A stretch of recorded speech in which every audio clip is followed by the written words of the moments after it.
Blake and Aaron's Spilling the Tea with Sandy. K-Man's top news headlines of the day from CMR. Brought to you by J. Michael, fashion for everyone. Good day, Miss Hill. Good morning, Blake and Aaron. How are you guys doing? We are good. How are you? Fantastic. So, breaking news this morning from the RCIPS. They say that they have made some positive steps and arrested a man in a cold case. Oh, wow. So, they have arrested a 28-year-old man yesterday. Last week, Thursday, August the 3rd, in relation to murder that took place off West Bay Road almost 7 years ago, back in October the 1st, 2016. Yeah, this is pretty big news. So the RCIPS, of course, they're not naming the individual. They said he's been arrested on suspicion of accessory after the fact of murder, as he's believed to have misled the police throughout the course of the investigation, where then 24-year-old Justin Manderson was shot in front of a shopping plaza located in West Bay Road. Wow. So we will definitely be watching that development with keen interest. all right. Is that because I was listening to your show at a point where you got a phone call. You're like, oh, I'm going to have to look at that one. Was that? No. That's still developing?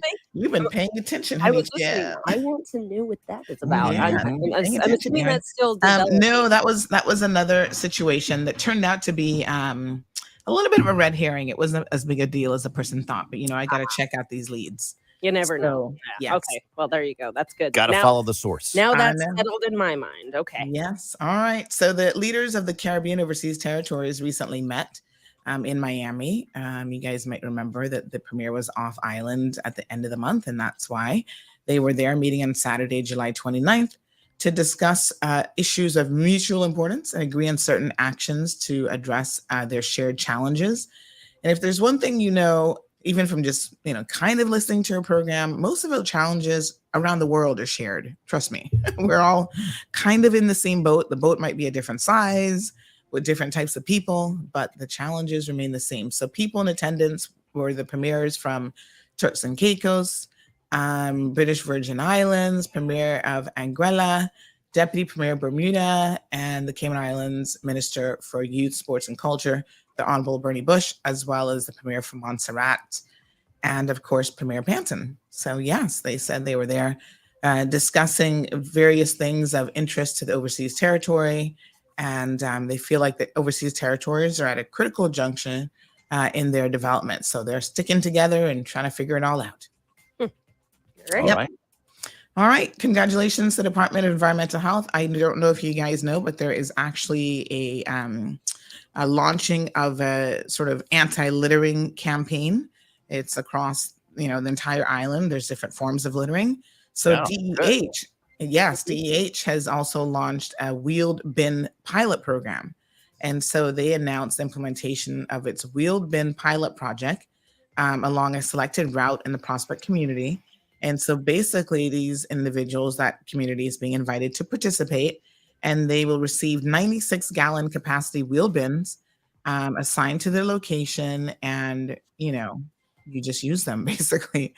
And they're trying to see if this new collection system is something that could work. They're doing a pilot program for 6 months, and we'll see how it goes starting in September. Can it fit? It can fit cars, because that's a huge problem. All the derelict cars around. Oh my gosh. For sure. Seriously. Yep. And one final note, you guys may have noticed that the last interest rate hike, which happened, I think maybe a week and a half ago now, the banks, sure enough, keeping to their word, have given 30 days notice. So they have said, yes, we promised that we would give you 30 days notice, and 30 days starts today from the date that the U.S. announced the interest rate hike. So it dropped, I think the 25th was a federal announcement in the US. And so most of them are doing it around the 26th or 28th of August. Ooh, I think I have a fixed rate. I think I did that. Good for you. That is the smartest thing. Trust me. Yep. Yeah. So those are your news headlines this beautiful Tuesday morning. All right. We'll catch you this morning coming up on Bobo 89.1 FM. Have a great show. Great. You too. See you back here tomorrow for the Wednesday headlines. All righty. Backpacks from JanSport. All right, folks. Good morning. We're doing good on time. It's only 7:31. We'll be going live on radio at 7:35. So y'all sit back and relax. Let me just check a few emails, honey chill. Oh, okay. Ooh, we've got an interesting email. Y'all know I like to share my updates with y'all. So let me just grab this one. They were a little bit late, but anywho, late to the party. We will still share it regardless. Okay. All right. Let me see what else is popping off. 7:32 and counting. Okay, honey chill. Let me see. Okay.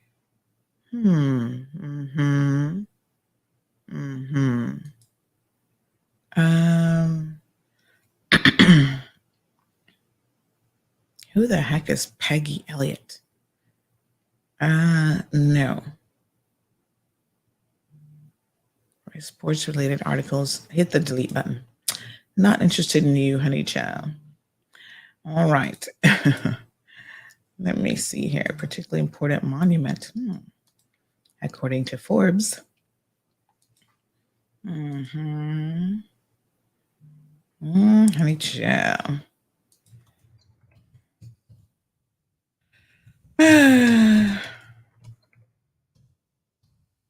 Okay. Yes, my darling. Let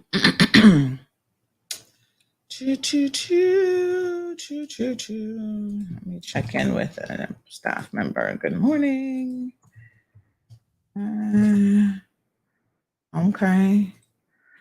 All righty, folks. Beautiful day in paradise. I think we're ready. Oh, I do need to pull in one commercial.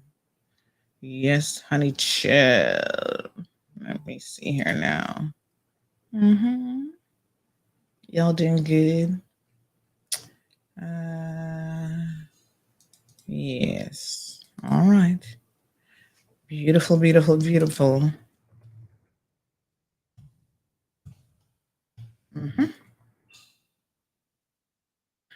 All right, good people. Getting ready. 30 seconds left.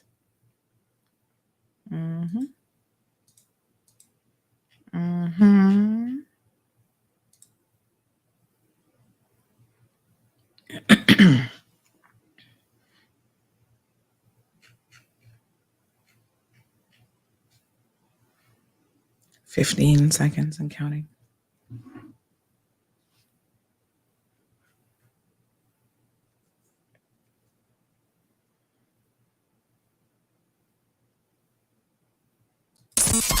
Bigger, better, bolder. The cold, hard truth is taking talk to the next level. Right here on Bobo 89.1 FM, Cayman's Community Radio. We are still spilling the tea and committed to being part of the change that Cayman so desperately needs.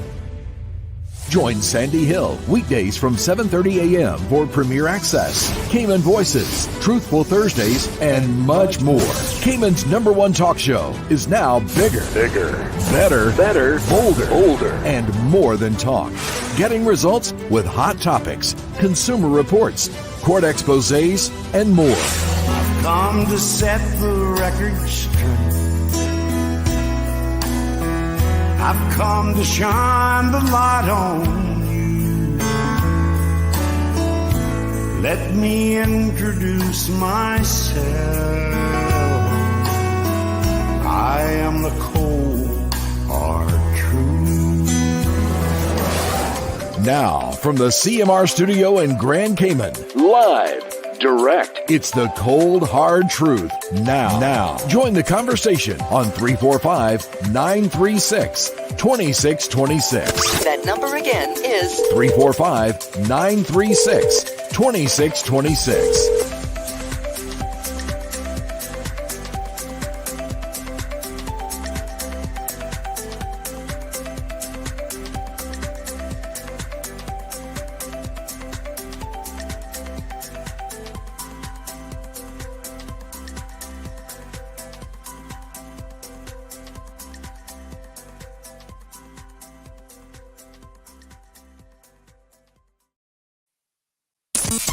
bigger, better, bolder.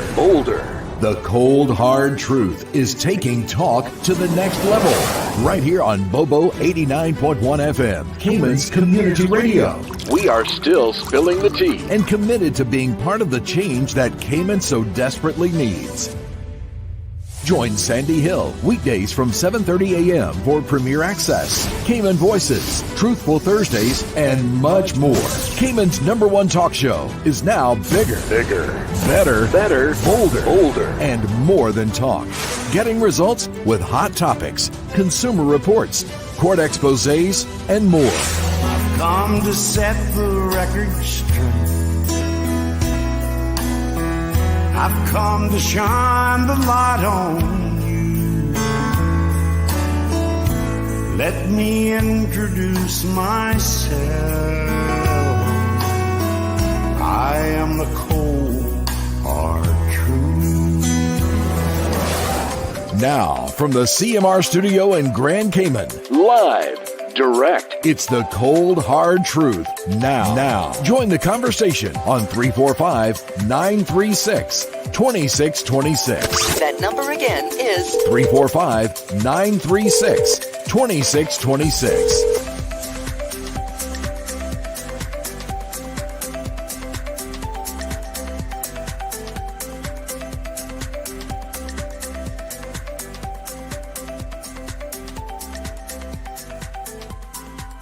All right, good morning, Cayman. Good morning.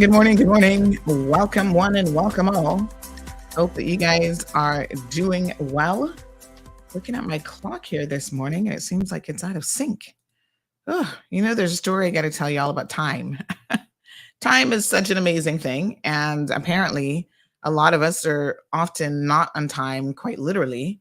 And there actually is a movement, you're not going to believe this, there is a movement to actually get the entire world synchronized on a singular time so that we would all be on the same time. One of these days, I'm going to share that story with you guys because it is super, super interesting. Yes. So, yeah. All right. So I do use this website called Time Is to try to synchronize. But honey child, it says time synchronization failed. What a hot mess. We can't even get the right time in the Cayman Islands. What? Say what? No, sir. What a hot mess. OMG. What can you do? No, sir. All right. I think I'm just gonna have to keep an eye on 2 clocks at the same time because this time sync is just like, nope. Sandy, you out of time, honey chill. I got to send that to Marlon because I don't even know what that means. It says time synchronization failed. Please check network connection and retry. What network am I on? I'm on Flow this morning. That should be fine. These people be taxing my brain. Good morning, beautiful people. Caymanians, where y'all at? Represent yourself. Every Caymanian, raise your hand in class. Say good morning, Sandy. I'm right here. Let me see my Jamaican folks. Y'all say wagwan, raise your hands. Why am I frozen? Oh my God. Listen, do not give me any tech issues today. I just can't handle it. And I'm going to tell y'all why. I am so not in the mood. What the heck? My screen is completely frozen. Am I the only one who's seen that it's frozen? Oh, honey child, let me try logic. Y'all hold on. Hold on a second. I don't know what's going on. But yeah, I'm like,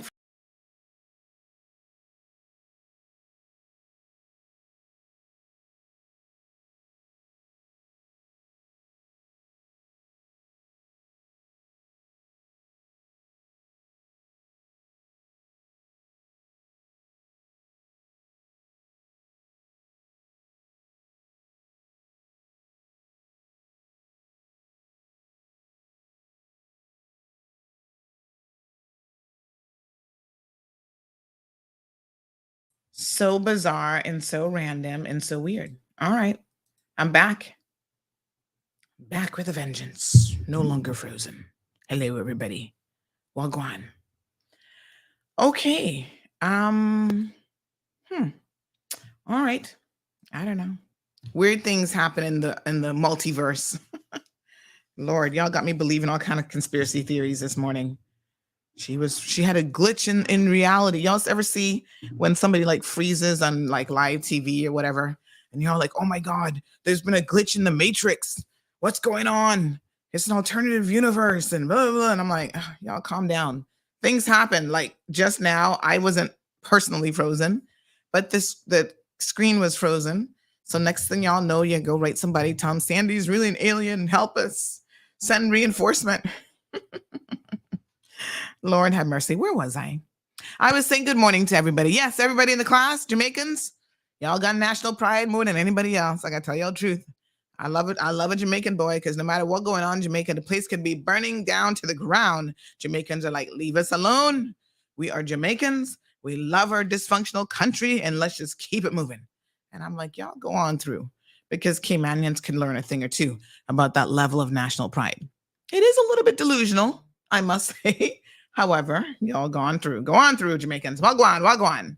All right, who else we got in the house? We have other Caribbean people. We know Paul is normally here representing from Bermuda. So anybody else from Bermuda, Bahamas?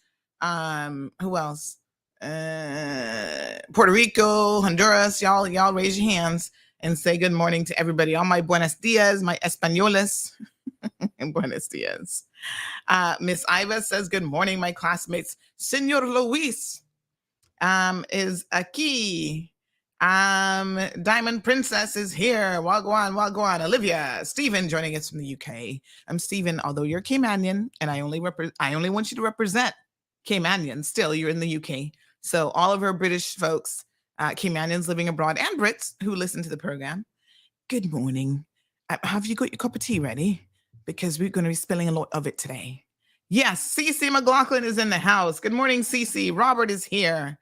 Marshall, all my American friends. Good morning, America. How are you guys doing? Y'all got some craziness going on, which we are going to be talking about here today. Oh, America is special. The level of craziness in America does make me kind of shake my head.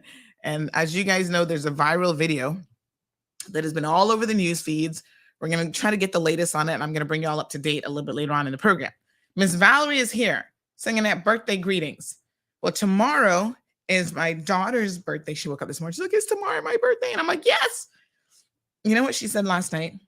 Can I be born again so that today can be my birthday? I was like, but then you're always going to be impatient. If we started this all over again, you're always going to be impatient and you can't wait till your birthday comes. Just trust me. Tomorrow will be here before you know it. 2 days will be here before you know it. Just ride it out, honey child. She's so funny. The little things that kids think about. So Lanny, good morning. Felicia's in the house. Miss Juanita representing the beautiful Cayman Islands. Damaris joining us from Nueva York. Wee Wee is here. Good morning. First Lady says, good morning, lovely people of the Cayman Islands and surrounding. Miss Juanita, hello, darling. How are you? Siobhan is here. Aliano. Akina, good morning to you. Garrett says, good morning, Sandy. I'm early this morning. Yeah, good for you. What do they say? The early worm. No, hold on. The early bird gets the worm. That's what my aunt always used to say to try and get me to get up in the mornings. She's like, wake up, Sandy. The early bird gets the worm. And I said, really? Do I have to? I don't even like worms. Oh, Kadisha, good morning. Aliano says, big up to the folks down in Windsor Park. Dion said, wagwan. Yes, Dion. So good to see you. Good morning, Debbie. Natasha. Yes, that's it. Says, good morning. Unless WORC says so, you can't call ourselves Caymanian. You can't call ourselves Caymanian, chat, please. I don't know about you, but I was born in the days when I can call myself a Caymanian. They can't deny they can't ask me to get no acknowledgement, honey chill, because I was born before all that foolishness. But I feel you. But don't worry, just get your acknowledgement papers. They soon get that sorted out. I'm expecting this government to try to put a dent in that situation. Oh Lord, forgive me. Oh my gosh, my WhatsApp people are probably cussing me right now. Hold on. I forgot. Oh God, hold on. Jeez, some peace. I thought it was so organized this morning.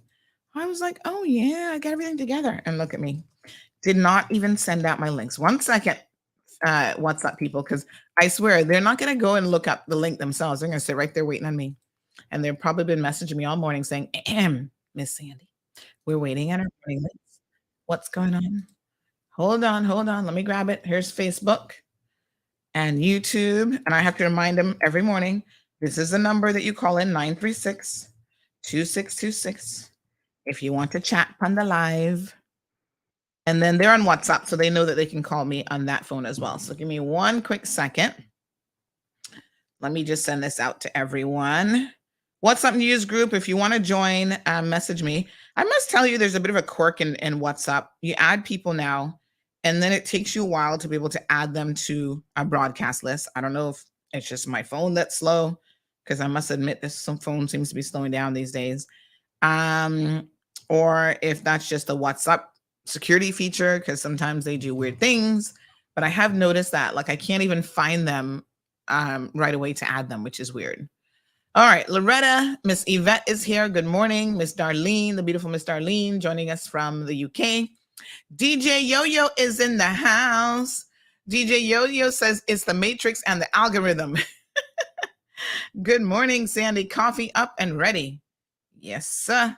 DJ Yo-Yo, I got to keep my energy up today. And of course, you being here helps, because I'm reminded of your little promo that you did for us. Hold on, we can bring DJ Yo-Yo in the house.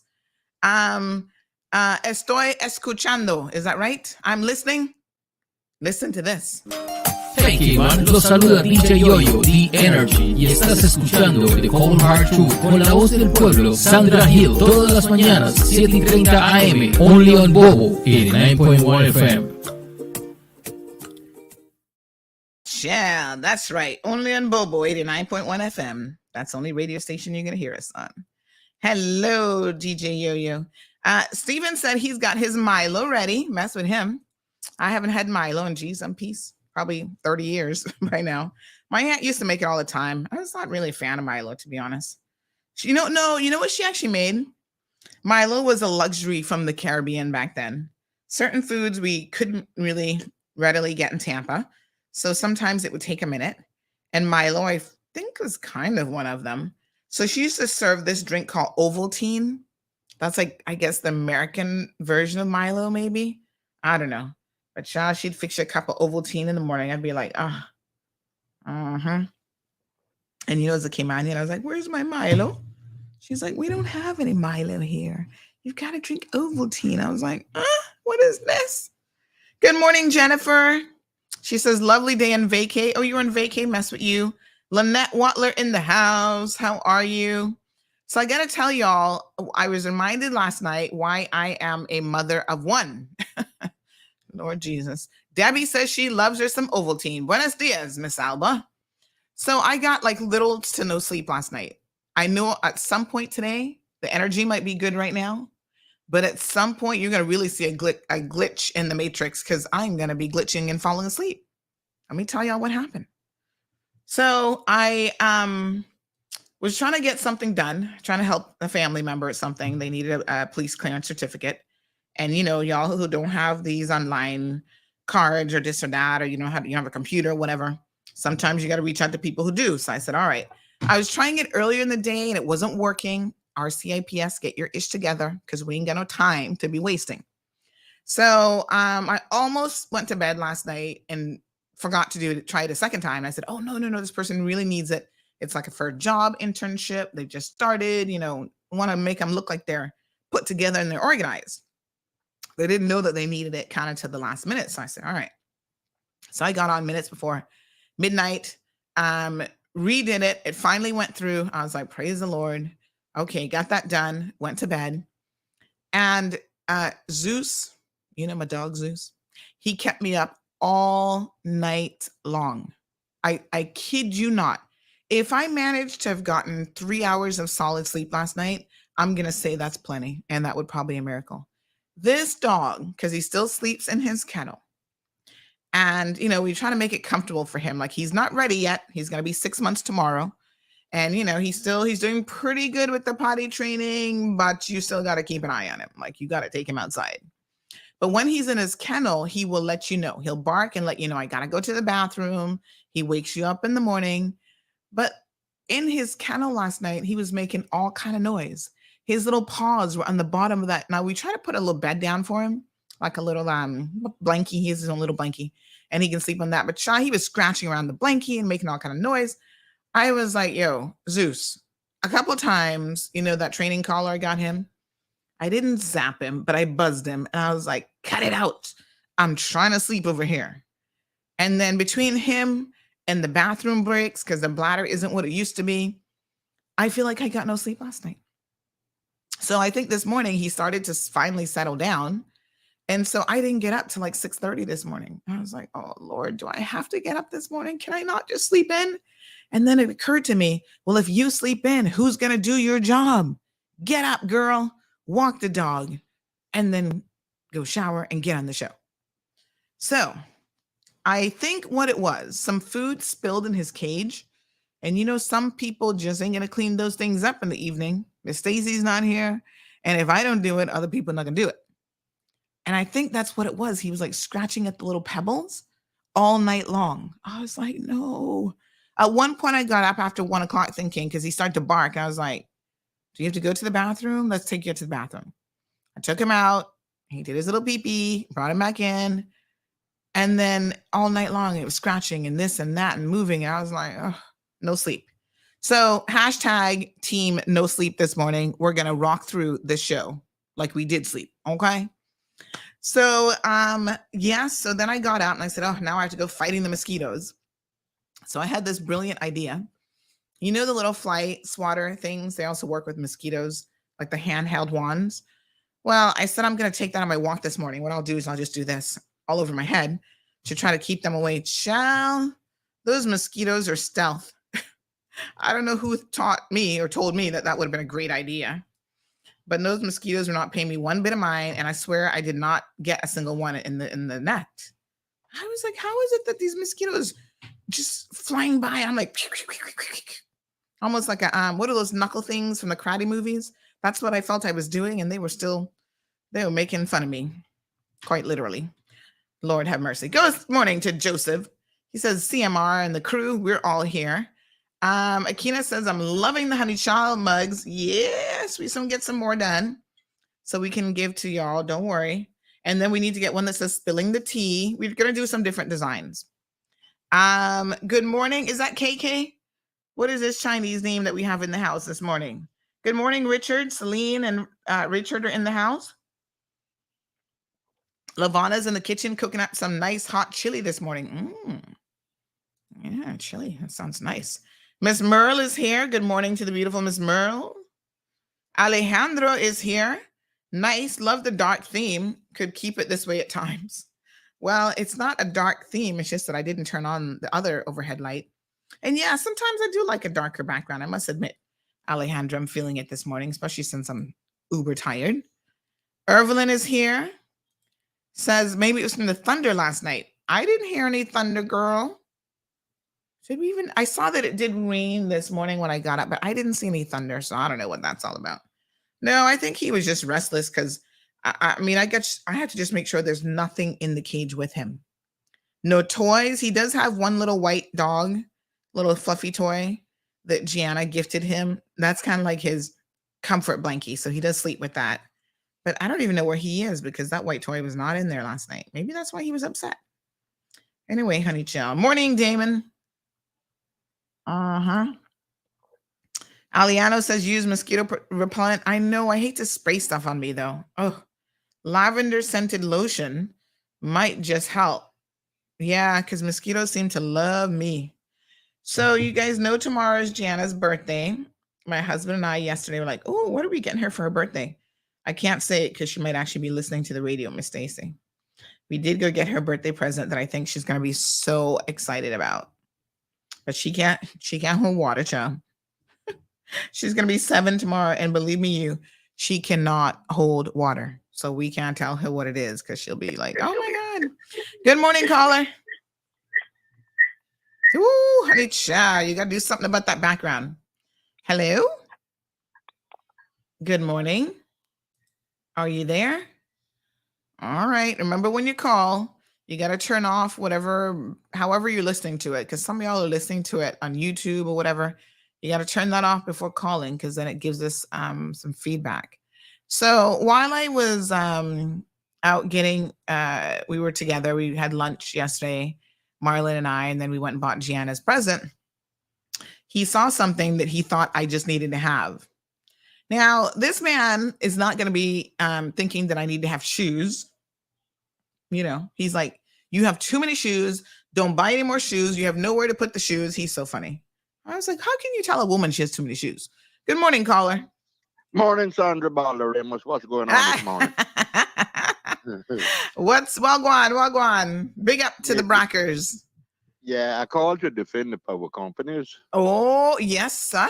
Mess with you. I saw. No, serious talk, though. No, I saw your post. Oh, my God. Yeah, I saw it on my road. Hold on. Curtis, you know I be watching you, honey Jen. I got my eyes on you. But let me ask you a question, right? Because Curtis, just in case people didn't know, Curtis posted his power. What is it? Brack Power and Light? Yeah, Brack Power. I think they call it or something. Yeah. So Curtis posted his bill, and he said he can't wait until this summer heat is over. Now, first of all, what is that device? That is the prepaid monitor, or what? Yes, it is.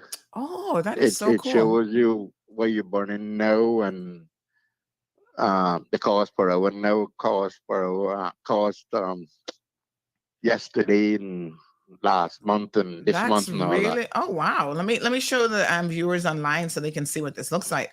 I thought this is so cool. So in real time, you get to see exactly what's going on with your utility. Yeah. So your bill last month was $941.04. Yeah, but I can explain why. Okay, because yes, and I also wanted to ask you, because sometimes like people mightn't pay the full bill amount or whatever. So is that any late fees on there? No. Pay as you go. Oh Lord. Right. That is up. Right. But how it actually works, like if I run out of power Friday, they will give me accumulated debt until Tuesday 1:00. But then if I got $80 arrears and I put on $100, I want to got $20. Okay.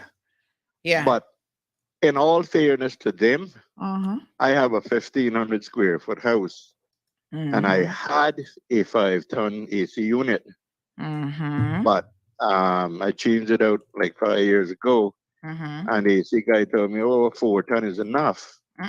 So I put the 4-ton, but the month of July and August, like yesterday now, I looked, I had my AC on 74 because I'm a big person, so I keep it cool. But when I look now, it was like on 80, meaning I had it set to 74, but she couldn't pass 80 until yesterday and after it cooled down. Oh my God, that's how hot it was? My AC ran all day. Wow. Yeah. But that only happens to me July and August. September now, she cycles normal. Yeah. So, a lot of people blame the power companies, but a lot of the time it's our fault. Well, I mean, it's, when Nichelle was on last time from CUC, she was making a point about how even if you drop your temperature, it can only go down like so many degrees, like at a time. You kind of have to incrementally do it.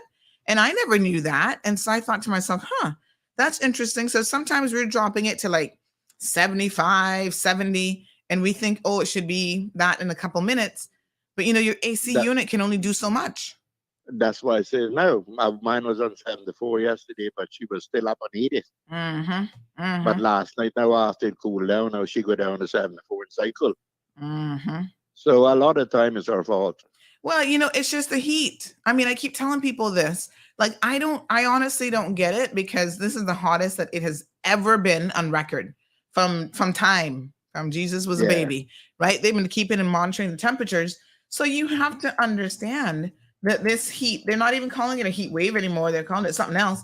I mean, it is just ridiculous. Right now, there's wildfires in Portugal that they're trying to get under control. That's making the BBC News, it's just unprecedented.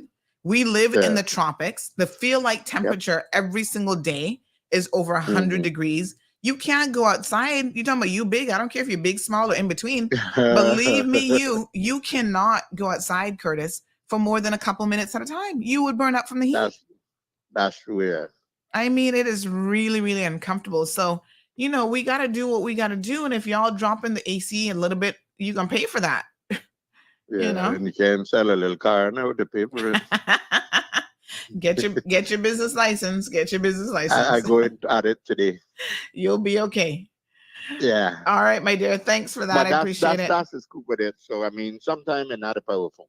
Yeah. I mean, listen, I encouraged people yesterday because I saw some people complaining. Well, so you see cheating me? I said, listen, go and get the same devices, because this is kind of interesting that the BRAC has this, and I like it. But you can go. I've talked about these. I had this from like 2007, I believe. Oh wow! It's nice, so you don't get no shock at the end of the month. Exactly. So and that is around like a $250. Yeah, go get the Emporia systems where you can track your kilowattage usage yourself, and you will see that CUC or BRAC Power and Light has no interest in crooking you. They charging you for what you use. It's a pay as you use service. So appreciate it, Curtis. All right, cool. Have a good one. Yeah, man. All right, folks. It is what it is. Y'all using it. Y'all be acting like you're not using it. I'm like, honey, chill, please. Valerie says, happy birthday to Amanda Scott. I'm going to lunch and having a spa day with for my birthday today. Wait, it's your birthday, Valerie, and Amanda's birthday? Or you're going to be celebrating her birthday with a spa date? Spa days are beautiful. Go on, help yourself, girl. AC says that Alejandro says that his AC died. It was struggling to cool. Now the whole unit has to replace. It's serious this year. Well, I would not doubt that. Trust me. Sit in front of the fan, honey child. We have one of these fans. I think we got it from A.L. Thompson's, where you can actually put like an ice pack and stuff, so it blows like ice breeze at you. If I wasn't sick right now, that's exactly what I'd be doing. But I'm trying not to do anything too cold on my face and stuff. But yes, cool down, drink lots of water, but do not overhydrate. We're going to talk about that later on. You saw the woman in the US who was she in the US, I think, who died from overhydration. There is such a thing. It's unusual, but it's not unheard of. And yes, you can actually die from drinking too much water. So Ashley Summers, 35 years old, died recently from drinking too much water. And we're going to talk about how to avoid that type of thing, especially because it is hot and you're trying to keep yourself hydrated. All right. So let me first say that I just got a message this morning official message from the folks over at Trax Automotive. Remember we were talking about them last week and the hot mess of a situation that they have over there?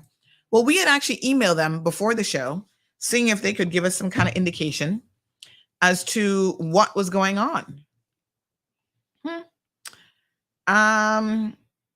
Anywho, all I can say is they finally got around to responding. Now I can see why the customers like y'all take forever. I don't even remember what day the email was. Today's Tuesday. Let me see when we sent it. Hold on. Let me go back and track email. Total pun intended.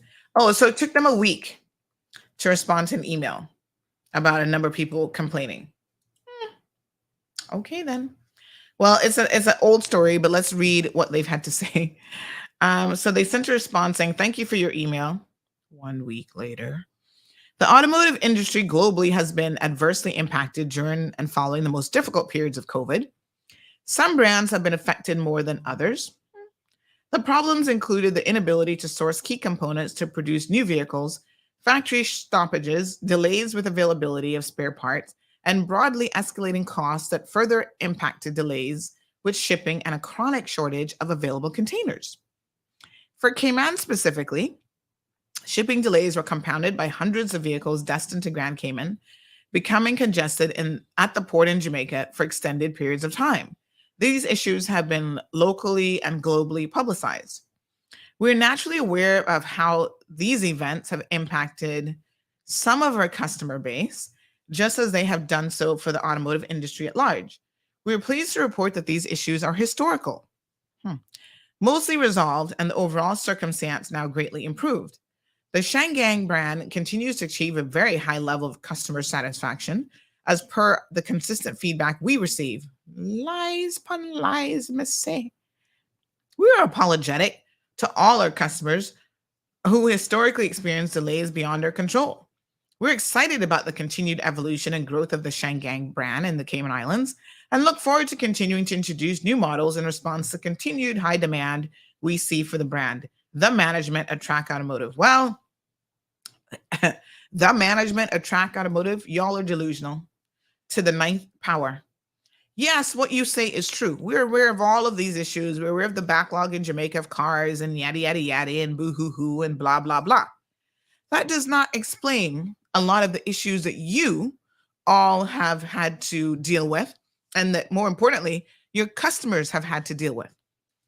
It's not normal. And it's not just your Shangang brand. It's people who have Jaguars that y'all the dealer for. It's people who have, what's the other brand called? The Range Rovers. They likewise are complaining. And a lot of it had nothing to do with supply chain. Somebody correct me the other way. Which one is it? Supply chain issues. It had nothing to do with that. It's just you all and bad service. When parts were available, you still weren't ordering them. Still took you a year. And people are going out there sourcing their own parts. So Shangang, Track Automotive, y'all need to get your ish together. I've talked about y'all to the point where I feel like I'm nauseated having to even discuss this issue again. Last week, interestingly enough, I'll share one more snippet and then we're going to move on from them. I hear what you're saying, Shangang, but I do not believe a word of what you're saying.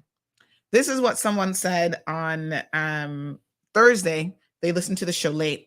They said, listening to your Shangang show now, my mother has one, waited over 9 months. Her car has been off the road for those 9 months. Henry is full of S. They spelled it out. I dealt with him and he talks and talks and talks. And when you walk away and think about what he said, it's actually nothing. He doesn't actually listen to what you're saying, especially if you're a woman. My mother wants to kill him. Oh my God. Tell him, mommy, don't do it. His buddy's wife hit my car. And although my quote from Vamp came in at the same price as Track, but because it was his buddy, they wanted it fixed at Track. He gave me a car that wasn't insured or licensed. No gas, filthy, and bald tires. Let me just pause there. Track, how does your response address issues like this? This ain't got nothing to do with no change supply issues in China, no shortages of containers. This is just pure slackness and bad customer service. All have to admit. I hate when people just can't admit that they failed. Get it together. Stop blaming, containers and the port of Jamaica and everybody else. Your customer service leaves more than enough to be desired. Y'all are horrible. Let me continue reading what the person said. I drove it off the lot to Hertz, rented a car from them, and took the piece of crap loaner back to Tracks. Walked in, gave Henry the keys back, and told him, I can't believe you expect somebody to drive that piece of S again. He did say 6 months initially. Then he said 5 months. Henry is a liar, telling you exactly what he thinks you want to hear. He knows full well exactly what's going on. Don't feel sorry for him.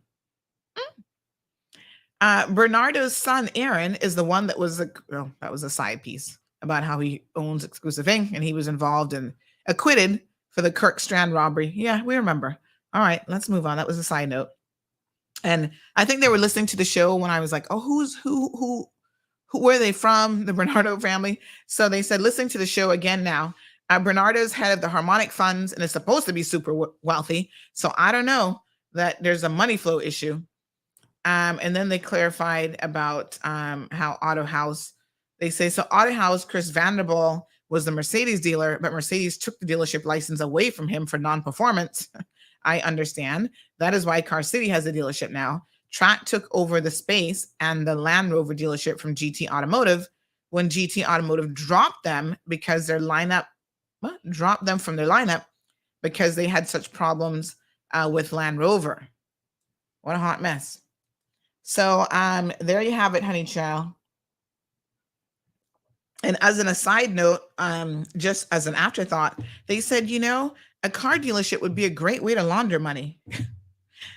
Ooh, Curtis, that made me think about you just now. A car dealership would be a good way to launder money. Maybe this is why the government wants all of y'all to have business licenses who are doing car sales and car rentals and stuff, because it is a good way to launder money. I'm just saying, there's a lot of businesses that are ideal for laundering money. Maybe that's why they got their eye on you, Curtis. Curtis having a good laugh. You never know. But they were saying that in relation to just they were thinking about car dealerships in general. They're like, yeah, just like jewelry businesses, good way to launder money, honey chia. Rosedale, good morning. How are you, beautiful? Damien says, was it an outsourced service rep in the Philippines or India? Trained human robots by the book? I don't know, honey child. They just need to get it together. Track Automotive, it took you 1 week to send that not even lukewarm response. I'm not impressed. Let's move on. Mass Express says, damn crooks will not take responsibility. Morning, Miss Juliet. Everton in the house. Alejandra's making fun of how I say Jaguar. Listen to me now. Speaking of people who refuse to take accountability for their actions, all the way at the top of the list. Who would be at the top of the list, honey child? Well, y'all done know. Miss K-Man, former Miss K-Man. Disgraced Miss K-Man. Somebody else said, Miss Rita said, they're foolish. We know, honey child, we know. She's been posting a lot lately, and y'all have been sending me her posts. And I don't know what's going on in her head. I really don't. Because, on the one hand, I do kind of believe the girl has some loose screws, like for real. But I think the loose screws, my apologies, are more about a young lady who just haven't had any, what's the word I'm looking for? She hasn't had too many rules in her life. And so her loose screws are because nobody really put their foot down with her. So she thinks that she can do whatever she wants. Now, who are the people who've been sending me? I'm trying to find some of these other messages. People have been sending me some of the stuff that she's been posting. And honey child, this girl, I think she's feeling like, okay, her sentencing is coming up. So in the court of public opinion, I want people to see my bruises that I got from only God knows what. Oh, I'm an abused woman. Here's the truth. I've been pretending to be strong for 7 years. Girl, you've been pretending to be a lot of things. We know that. You ain't got to tell us that you're pretending. We're very much aware that you are pretending. I think maybe part of it is she knows that the day of reckoning is finally coming at the end of the month. And maybe she's feeling a little bit pressured, So this is what she's been posting up, pictures of her back. And then she put up another one with a bruised back. And, oh, yeah, I take the fake it till you make it to the extreme. Girl, please. You're not telling nobody. We know you're faking it. You're still faking it now. You're faking it, pretending like you have a grasp on the situation. And then you turn around and write this long thing about, oh, she's a survivor and blah, blah, blah. Girlfriend, this post, which she posted yesterday, is probably one of the more honest things that she said, but it demonstrates in her mind where she still is. This young lady isn't there. And I don't think she will ever be there because, again, no accountability. She refuses to take any accountability for her actions. Okay? So she says, she posted this, reminiscing about 365 days on August the 6th, she won the title. Good. Shouldn't have ever been eligible to be in the pageant, but she goes on to say, nestled in between messages of congratulations were messages that read, keep your head up, ignore the naysayers, stay strong. Okay.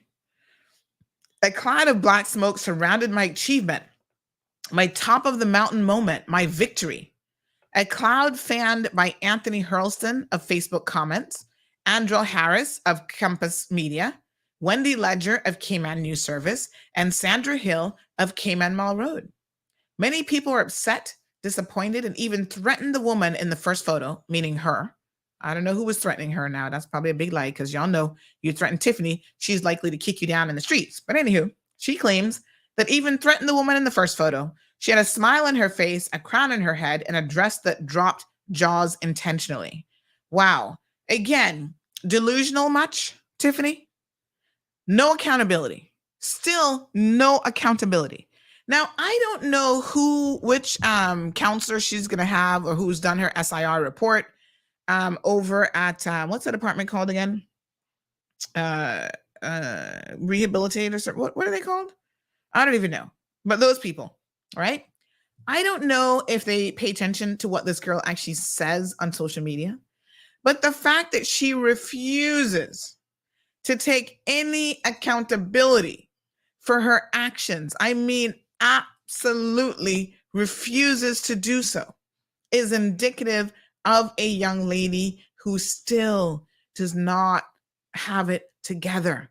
You know, one of the things that they want to see is that you're willing to say, okay, I'm wrong. I screwed up. I see where I'm wrong, and I'm going to try to do better by, first of all, getting some professional help. This girl, not only does she refuse to take any personal accountability, she also blames everybody else. So it's Tony's fault, Tony Hurlston, right? It's and she picked him out because, you know, he was one of the more vocal ones, like this girl should not be wearing a crown, but he wasn't the only one. She picks out every single media except for Loop. I guess Loop was there supporting her. Yay, Loop. Andrew Harris. Like, really? Girl, we are doing our job as media in the Cayman Islands. Blaming Wendy Ledger. We don't have anything to do. A cloud of black smoke surrounded your achievement because of your own actions. Because you should have never entered. And the way in which you handled the entire situation was just poor. And still, Tiffany, I give you more of a pass than I do the committee. Because the committee was made up of more mature people who had, you know, sometimes double or triple the years of experience that you have. And so they should have been in a position to guide you, but I can see you headstrong, girl. Nobody not guiding Tiffany because she'll beat you up. And so maybe in the end, they were fearful of her. I don't really know. But this is it. She refuses. And look at where her focus is. My God, girl, I'm going to pray for you, Tiffany, because the Lord knows that you need it. Talk about your dress that dropped jaws intentionally. You see, that's the pretense I'm talking about. It's all about the makeup and the pound of hair and the, you know what I'm saying? How which outfit you wearing to court, which handbag you gonna take, the turning head. Girl, Jesus, please get help. Cause you're an okay looking young lady with makeup. You like Oprah. With makeup, you don't look too bad. You know, some pictures look better than others. You can do a thing or two with the makeup. I wouldn't call it natural beauty, but you know, that's what makeup is there for. To enhance what you have. You know, you put on a little bit of weave and fix yourself up. Fine. But girl, until you get this, whatever this is that's going on with your personality, until you get that violence under control, you just, oh my God, please. That's not what you should be focusing on. Focus on your inner child that is so broken that every time, you know, someone tells you no, you feel the need to go ape shit on them and beat the heck out of them. Like, that's just not normal behavior. No accountability. So I don't know who at rehabilitative services or whatever they call themselves that are doing this report, but I hope to God that they actually pay attention to Tiffany's social media, because really and truly, you know, she tells you exactly what is going on in her head. She can only pretend up to a certain point before the truth is revealed. This is the height of narcissistic personality disorder. My God. We are raising some real broken children, and unfortunately, they're becoming broken adults that are refusing to get the help that they need. The only one that has shed a tear in all of this situation, for the right reasons, was the victim. God, I still sit here and recall with angst in my heart when he sat there in the stand giving his testimony. And at one point, the father, this is a big man, he has to be, I think he's older than me. He broke down and started crying like a little child on the stand over not exactly what had happened to him. That was part of it, the stress of it all.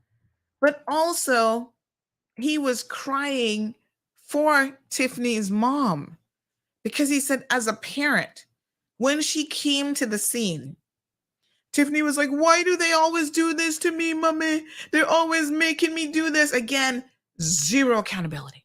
It's always somebody else's fault. But he said, her mother tried to remain calm. And she was like, oh, Tiffany, tried to calm her down. And he said there was a lull in the erratic outbursts and ridiculous behavior. When the mother came, Tiffany calmed down for a bit before the police came, and then she went ape again, right? And I thought to myself, oh my God, as a mother, he could feel it as a parent, right? When we have children, even when they're broken and they have issues, you still love your children.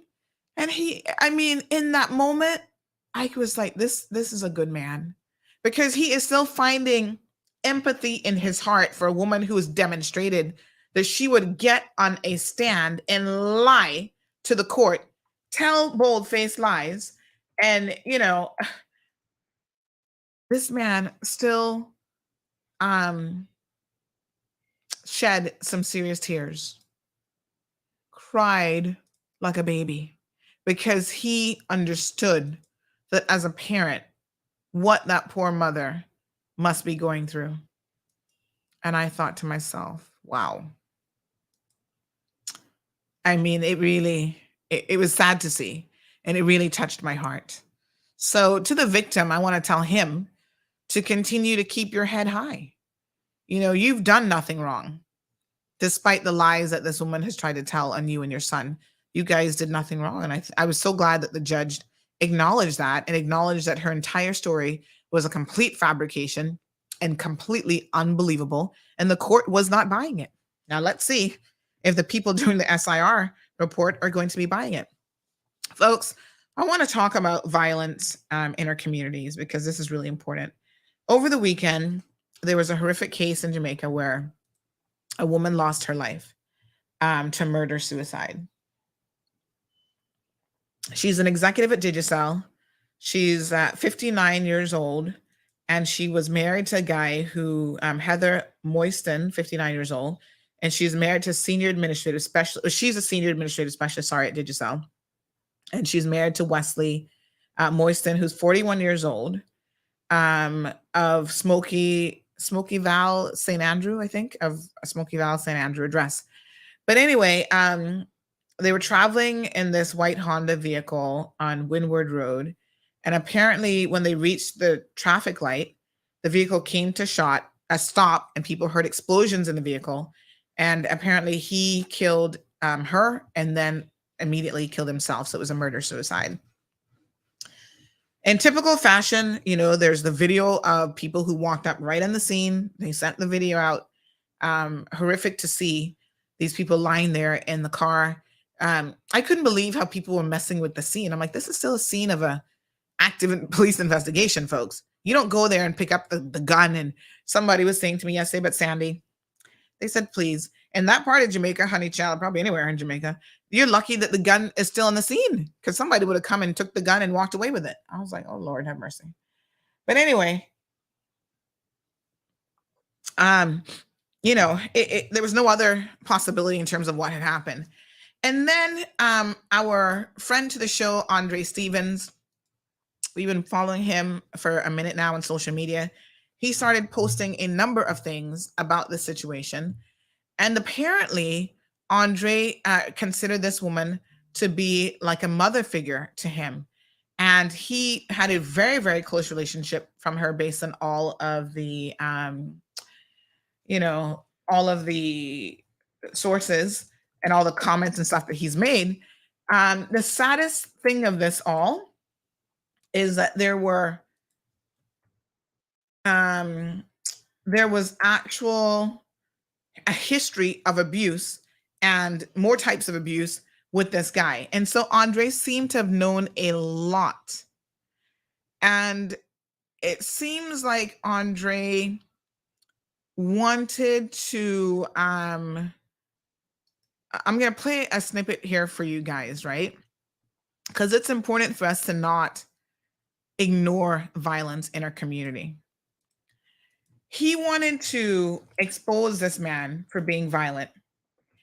And the victim, who's now deceased, would not allow him to do so. And this is why I support victims, because I know that their journey cannot be easy, right?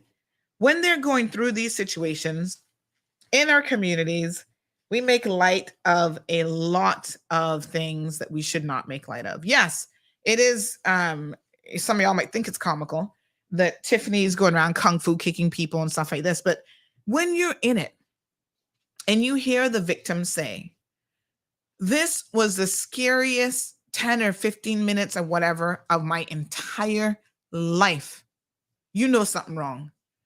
A man in his 50s who has lived abroad, who has seen enough, is telling you that the scariest thing that he has yet experienced in his life has been Tiffany Connolly attacking him and his son at the doorsteps of their house and inside the foyer of their home. You kind of let something like that sink in when a victim says that to you, because it's not to be taken lightly. And you know what else the victim said to me? If this young lady is not stopped, if this behavior is not stopped and corrected, one day she is going to kill someone. So you all know the position that I took on this. I took no prisoners. The committee, some of them got all upset with me and their feelings, whatever. That's because they never spoke to the victim. They didn't hear the angst in his voice. They didn't hear the sadness, the sincerity, the fear in his voice. When he said, one day she is going to kill someone, you don't take those things lightly. Good morning, caller.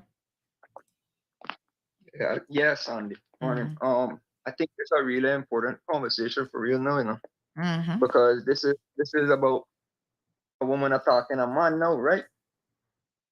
That's pretty serious. I mean, I've been attacked by men all my school life, and I wouldn't imagine if women was to attack me. It happened one time, Miss Sandra. It happened one time where a bunch of girls in the school attacked me, and I kid you not, that's the most fearful thing a man could ever get. No joke. I kid you not, a dog could have been a jaguar, whatever it is, could have been attacking. At least we know we could kill it. But when you got a group of women, and especially just one, and you don't have no witness, geez, Sandra, I could just imagine the fear to you. Yeah, I just saying that out loud because it happened to me one time. The only thing that could have saved me was the boys' bathroom. Wow. So you ran in the bathroom then? Oh yeah, like a coward. I can kid you not. I had a good reason why. Very good reason why. Because you see, if I was to do anything, I would be probably called differently. Prefer to be called a coward when it comes into a woman like that. Thank you. Well, what a mess. So, yeah, I mean, it's sad because I want to talk about this, generally speaking, about violence that permeates all aspects of our communities, right? Whether it's violence against children, which is the most horrific form, in my opinion. I just see a young child in Jamaica, 15 years old. They went into her home, attackers attacked her family, sexually assaulted, raped, and beat this young lady. And she ended up succumbing to her injuries and dying. Listen, none of it is funny. None of it is humorous. And it's something that as a nation of people, Caribbean people who are citizens of this globe, we have got to address and we've got to talk about. Because we have had one too many people in this little country, as small as Cayman is, die as a result of some form of partnership violence, whether it was the woman killing the man killing the woman. Gender-based violence is an extreme concern in this country. Every single day. You want to know how bad it is? In our court system, in the penal system, they have a whole separate section for domestic violence, the domestic violence court. Yeah, I saw the list yesterday, full of names, right? One young man, I think it was last week, I was there briefly in court, and he was there before the court again for assaulting his girlfriend, his baby mama, whatever. And the magistrate is like, listen, you come before me, woman. I don't know why she gave him a second chance, because it's not a first rodeo. You come before me again. She gave us a suspended sentence, I think, of 6 months. She's like, you come before me again, you're going to jail and you're going to serve that time. And he's sitting there smug. And at one point he chuckled and she's like, what are you laughing at? Oh no, just the way you said that. There was nothing funny about you sitting in that dock being accused of beating up a woman, the mother of your child. And then his attorney talking foolishness about, oh, well, he has paternity concerns. The judge was like, I don't care. If he got paternity concerns, you get that resolved by a DNA test. That doesn't mean that you go beat people up. Like, it just boggles my mind. So it's not funny if Tiffany does it. It's not funny if this man in Jamaica has been doing it to his wife for all of these years. I mean, I don't know exactly how long they were married for, and what ends up happening is it takes a toll on the people who are left behind to deal with the situation, with the loss of somebody's life, right? I want to read and share a video that Andre has put up. A lot of people have been messaging me, Andre, Stevens, Popsito. I, will keep you in my thoughts and prayers, because I think he was so close to her and close to the situation. He's taken it particularly hard, because one of the things that will always happen when stuff, when there's a fallout, a serious fallout, the people who are left behind to try to pick up the pieces will always be asking, what should I have done? What more could I have done? And this is what I'm saying to the people who surround Tiffany. Every single one of you, like in her social media posts, she's your favorite cousin. She's this, she's that. She's your daughter. She's your sister. Get this girl the help that she needs. Because the day she goes too far and takes somebody's life, somebody else's child, right? You're going to have that blood on your hands that you sat back and allowed her to navigate and control the situation. This murder-suicide. You know how Andre is now having regrets? Let me show you what he posted. He shared the following video, and then he said this. Honestly, Andre, I tried to tell her to even put some hidden cameras in the house and do some recording or something, because based on what she shared with me, I realized that this man was after her life, but she wanted to do it her way. I prayed for her constantly. I mean, this thing is just messing with my brain. It's like I can't think. It's like every second I see her in front of me. Last conversation we had was Wednesday, because she was supposed to come to me on the 17th, and trust me, Andre, this is like, even my daughter tried talking to her even when she decided that she was going to do the divorce. I tell her if she's doing it, do it quietly. Don't let him know anything or even come out of the house or try to get the man and in Pitney and in baby mother Pitney out of our house. Because the man bring in baby mother's son in there to say my work at the hardware. It was too much for her, but she wanted to handle things her way, because at one point, me and I upon Amazon, I searched the little hidden cameras and what she could have used. And after a while, she said, can't bother me, just her do me have to do whatever happen.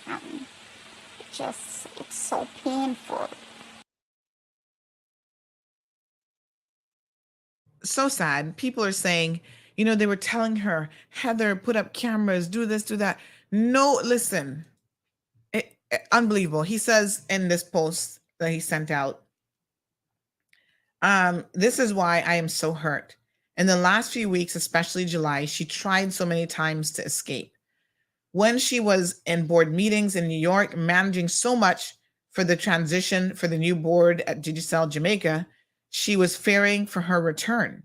She was never to be here this weekend until mid-August. I believed this time he told her he signed the divorce papers and he wanted to have a one-on-one with her. He started to cry and tell her that all the things he's going to stop if she gives him one final chance. This is how he normally does it. Oh, Jesus, Lord. Oh, so typical. Then carry her to eat fish with friends and make her comfortable again. Then he intoxicate himself to the point of vomiting nonstop. So when he was at this place, he looks vulnerable.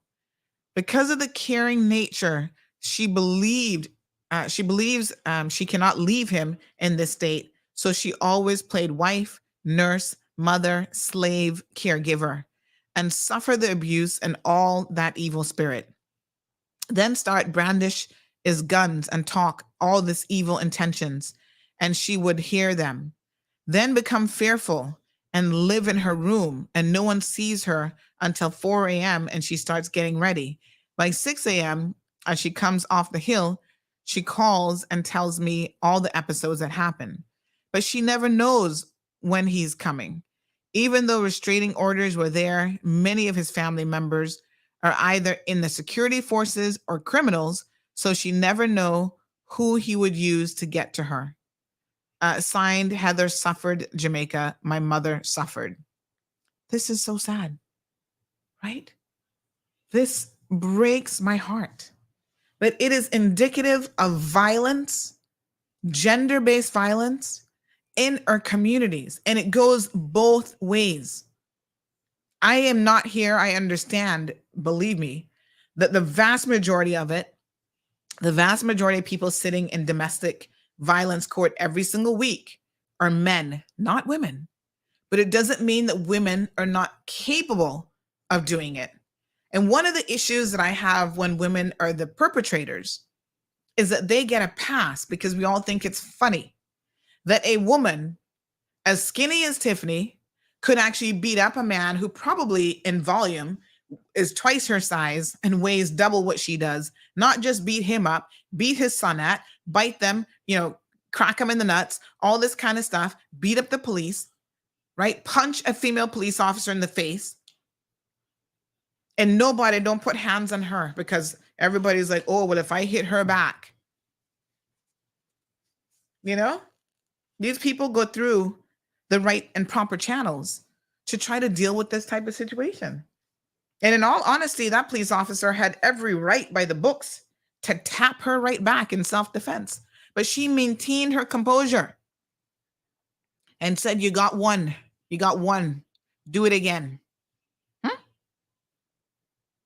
You hear the testimony on the stand, and then this young lady jumps up and lie about, oh, she never hit the police officer, this, that, and the next thing. I mean, Caymanians, don't encourage, tolerate foolishness.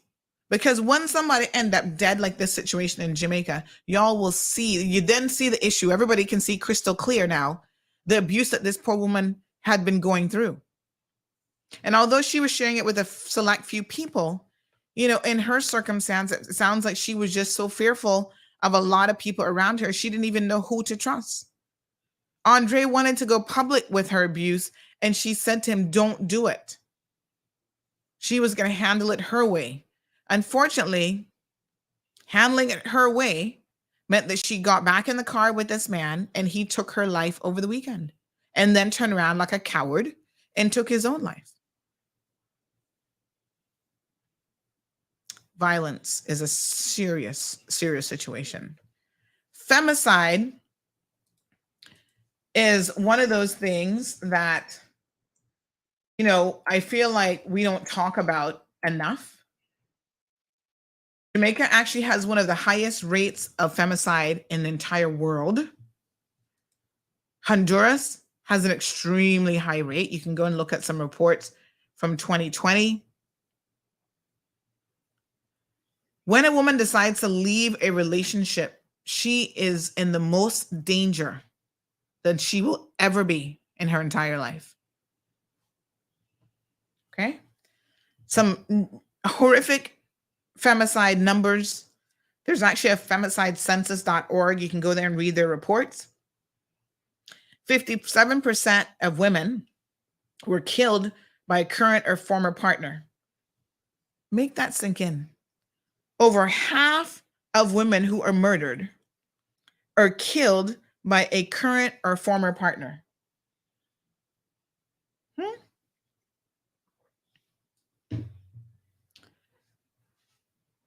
13% killed by their own sons. 70% take place in their own homes. So again, that's because the victim and perpetrators are known to each other.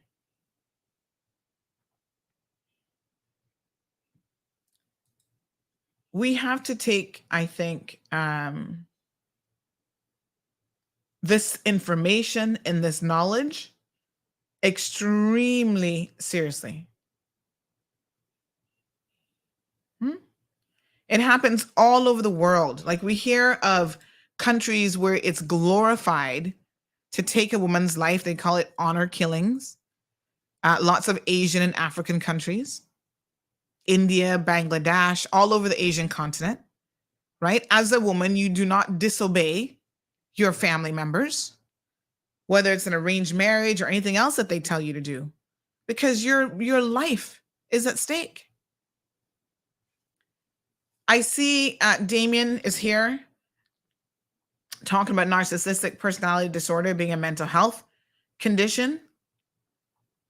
Alejandro talked about, being fearful for his own life and being in situations.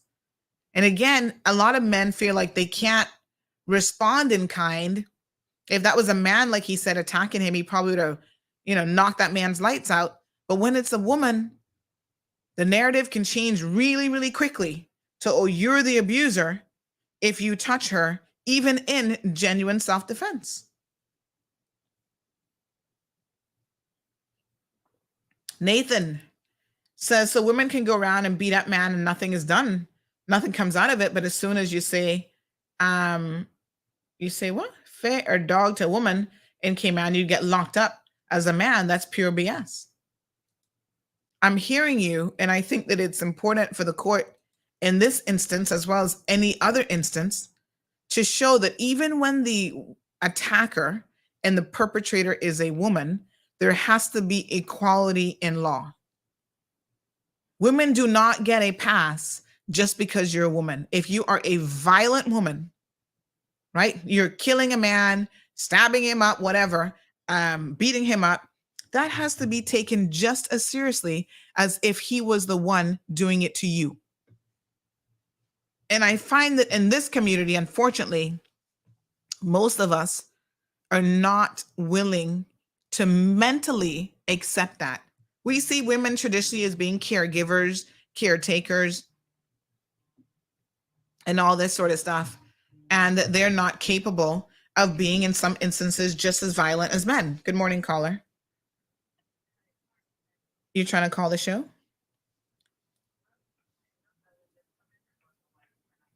Okay.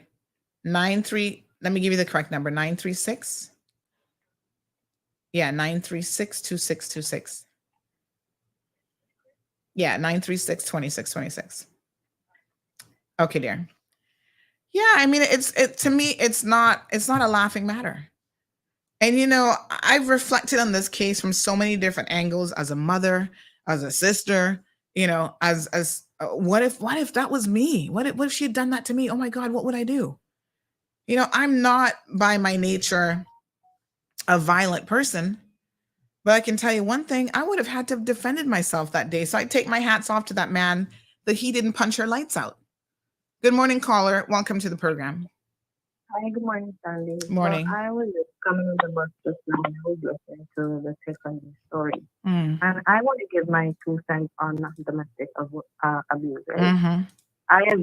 I am a victim of domestic abuse. I'm now surviving. Oh, I'm sorry. And some of the things some of us as victims go through, it's unreasonable, right? To see how the court system drags us when we are deemed the perpetrator, so to speak. I was living with this guy. We have a then 10-month-old child, and some of the things that I have gone through just because I refused to give up my child to his mother for adoption, right? Yeah.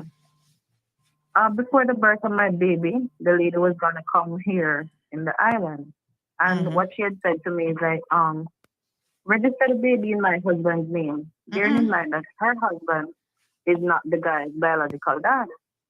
Because according to her, he's not ready to be a dad at 35. Yeah. And people might look at me and say, oh, you didn't know all of that. No. Because some of the times we get into these narcissistic relationships and we don't know. Because they pretend so well. I am not justifying what Tiffany has done. It is wrong and it is ruthless.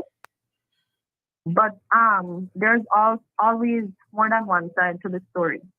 And if some of us as victims were to speak out, it would be appalling. Yeah. Well, what I would like to say, specific to Tiffany, right? Because unfortunately, when you say things like, there's always 2 sides to the story, it gives the impression that she might have had a reason to do what she did. Having sat down and listened to not just the live evidence presented in a court of law, but also having had access to Tiffany's court record and read the files on the other things that she has done, I can tell you that no one has done anything to Tiffany to deserve what she has done to them, including assaulting her own mother. Yeah, no, I understand. But I think people need to be very, very clear.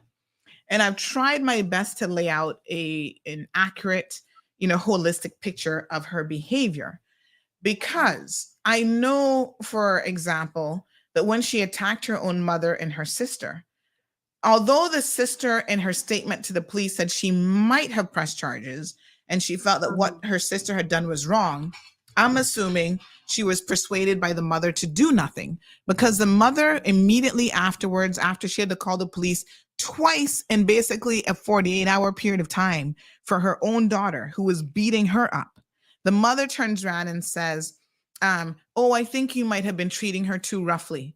And then the sister said to the mother, Mommy, this is the problem right now with Tiffany. So the mother is an enabler. She is part of the problem. I was just about to say that some of the times these people are enabled, because I am telling you about that guy. He's been enabled every minute of the day by that woman who birthed him, because she was never in his life, 1. She did not raise him, 2. She left him before he was 1 and had the audacity to want to come and adopt my child. And because I refused, then this is where we are. So it's a pity that her mother enabled her so far. And I would want to think she's a part of the reason why she is how she is. Yeah. And persons like those, if you don't give them the tough kind of love or make them seek some kind of help, they're not gonna think anything is wrong with them. Because when I said to her, something is wrong, something is definitely wrong with this guy. Mentally, you need to get him some help. She then turned to me and she said that to him, and he said he didn't need any help because nothing is wrong with him.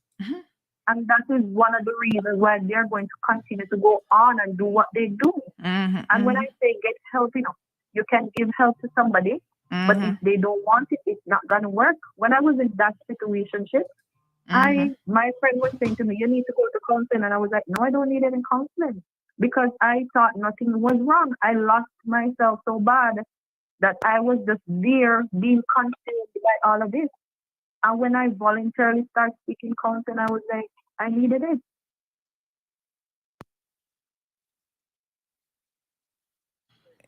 Yes, caller. Yeah. Yeah. So I am saying it's a pity, but she deserves to learn the hard way, and I hope she does learn and come out a better person. Because after all that I have gone through, let me tell you, it is horrendous. And here I am, a better person. I can assist somebody. I can love somebody. I know what love is. I knew what love is then. Even though I was brought up in a single parent household, I knew what love is. Yeah.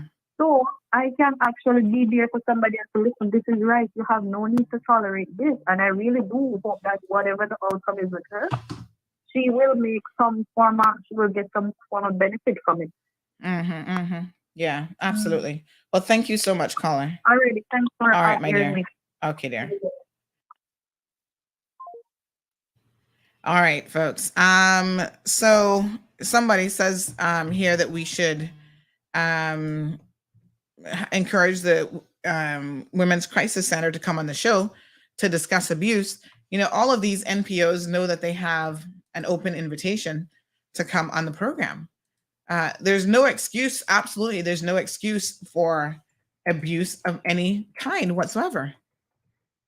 But listen, I see Dean's comment says, Tiffany is too pretty to hit back. You see, this right here, unfortunately, Dean, is part of the reason why someone like this will continue to wreak havoc on this community and on people. And I don't think, listen, anybody lays fingers on me, I don't care what you look like. I have a right to defend myself. And if that means pushing you, hitting you in your face to get you off of me or whatever, I don't care whether you're pretty, whether you're ugly, whether you look like you just came off of Men in Black. I don't care. None of that matters. Her looks when she is attacking someone does not make a difference. But this is the point that I'm making here this morning, folks. When it is a woman who is the perpetrator, we as a community tend to treat women differently and with kitty gloves. And I'm sorry to say, but I really hope that the court, the chief magistrates and whoever the other magistrates and judges are going to be aware that this should not be the case. I have sat in, remember the young lady who killed from Honduras there, who stabbed that young man to death? We've had more than one young lady in Northside, East End area, stab young men to death. I'm thinking of 2 right now. Guess what? Those young men are dead. Their families will never get them back, right? So y'all think, oh, somebody's too pretty? Well, they're going to have to be too pretty and sitting up in Northward, right? Again, relationships that were plagued with violence. If you really care about your daughters and your sons, tell them to get away from violent people. Those people don't, I mean, I hate to say it because I guess everybody thinks, oh, give people second, third, 50th chances. But I find that a lot of those people do not change. Johan says, we have a domestic violence court. Yes, we do. Isn't that something? Y'all don't even know what's going on. I'm telling y'all need to start going to court because y'all have no clue. Yes, we have several specialty courts. We've got Financial Services Division, Family Division. We have the Admiralty Division, Coroner's Court, Drug Court, and we have domestic violence. That is how much it is. They have a whole day. I just show y'all yesterday's list. I'm just trying to find it. Of nothing but domestic violence cases. And these people, it is a revolving door. Yeah? of these people inside and out of the court system. What was yesterday's date? I saw the list yesterday. So yesterday was the 7th. I'm trying to remember who had it yesterday. I think it was Magistrate Hernandez. 1 second. Good morning, caller. Welcome to the program. Morning, Sandy. Hi, how you doing? I'm well. How are you? My dear, right here. All right. Good. Happy birthday, your little Gigi. Oh, thank you so much. She's so excited about tomorrow. I bet. The problem with the system, I guess you would say, is they just slap people on the wrist. And they come back out and they do it again. These abusers are professional con artists. I grew up in a household.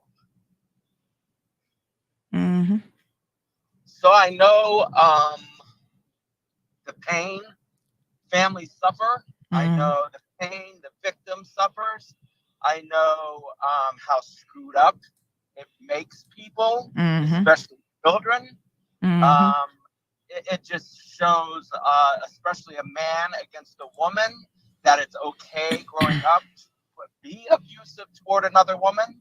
I call people like this nothing but punks and boys. They're no men. No man, and I'll say it again, no man will put his hands on a woman. They will possibly try to defend themselves, but as far as blatantly punching them in the face or beating them down, no. No, and no. I understand equal rights. Well, there's a fine line there between equal rights. And people have to understand that no woman deserves to be abused. I don't care what country you come from. And I've heard, well, it's typical in Jamaica. It happens in Jamaica. But no, it's wrong. I don't care what country you come from. If a man cannot respect his woman or partner or whatever you want to call the other person, but then don't get involved. Yes. Don't make the promises, oh, it won't happen again, because I can guarantee you it's going to happen again.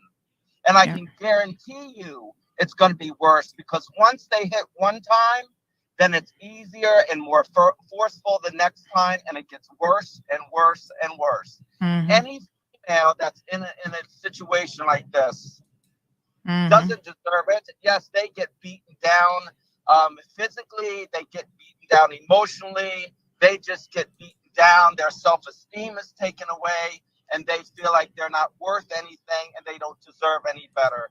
Well, let me tell all the women out there, you bet your sweet behind you deserve so much better.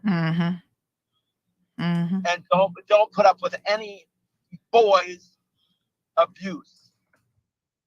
Send them packing, get them on their way, get away from them before it's too late. Yeah. Thank you. Thank you. Have a good Yeah, I appreciate it. Thank you so much. You know, I appreciate when men call in. I mean, that call is just shared. He's aware of the dysfunctionality that growing up in an abusive home can cause. And unfortunately, just like a lot of social issues, domestic violence and domestic abuse is one of those issues that, you know, continues to permeate from one generation to the next, because what you see tends to be what you're going to repeat and what you're going to, you know, feel is normal, and it's not normal. It's crazy. It's dysfunctional. Johan says, who defines genuine self-defense? Any man that defends themselves will be characterized as a woman beater on the streets, and especially in CMR. Let's be 100% honest about that fact. No, you wouldn't be. You would not be, not here. And even in a court of law, there have been instances where the court has said this was a situation of self-defense. The facts have to support it. I mean, you can't claim self-defense and, you know, you're the one who threw the first punch. You know what I'm saying? The facts have to support it. But women can be just as violent, if not more violent, than some men. Johan is as confused with his sentiments this morning, because he goes on to say, why is there family business on CMR? How is this in the public interest Thanks, sweet Jesus. CMR likes me for now. It's their it's in the public interest, because when you have to pick up a phone and call one to come and get your daughter off of beating you, you just use a public service. The police have to arrive. They're then attacked. One of them kicked in the nuts by the same said daughter, right? And despite the mother refusing to file a report against her own daughter, it becomes a matter of public record. The court gets to hear it. And yes, you can go to court and sit down and hear that information. So that's not their family business. If your wife is beating you right now, Johan, I mean, you don't have one, but I'm just saying, if Pilar was beating you, is that your family business? You're a victim of abuse. This woman is going on beating people. So it's not about their family business. Once you have committed a crime, because it is a crime to assault people, to wound people, to injure people, whether those people are your own family members or if they are members of the Cayman Islands Police Service. That's not a family private business. So let me address that right here and right now. This woman has had to be barricaded, or she barricaded herself in a previous boyfriend's house. Again, this is not a one-off situation. So people are sitting here thinking, well, what did this guy do to her? Well, what did the other 5 guys do to her that she's done this to? What did her mother do to her? What did her sister do to her? At what point do we stop looking for a reason to blame the victims and admit that women can be abusers as well? It's not funny. It's not your personal business when someone is abusing you. I'm telling you, get out of these relationships. Here is a snippet of the court registry from Friday, Special Domestic Violence Court. Yes. 2 pages. Yeah? Look at this one. Joseph Wade Wood the third. Woods. They spelled it differently a couple times, but it's the same guy. Court staff, fix your list now. Don't confuse people. Sean Absher Bodden. Y'all know him? Hold on now. Since y'all really need a dose of cold hard truth on some days, he is a former member of the RCIPS. He might still be employed by the RCIPS, as far as I know. Right? You understand what I'm saying? RCIPS staff is on the domestic violence court list. Y'all need that to sink in? Ask yourself how he got up there on that list. How many years he's been abusing his poor wife of must be 30-something years. Nothing to joke about.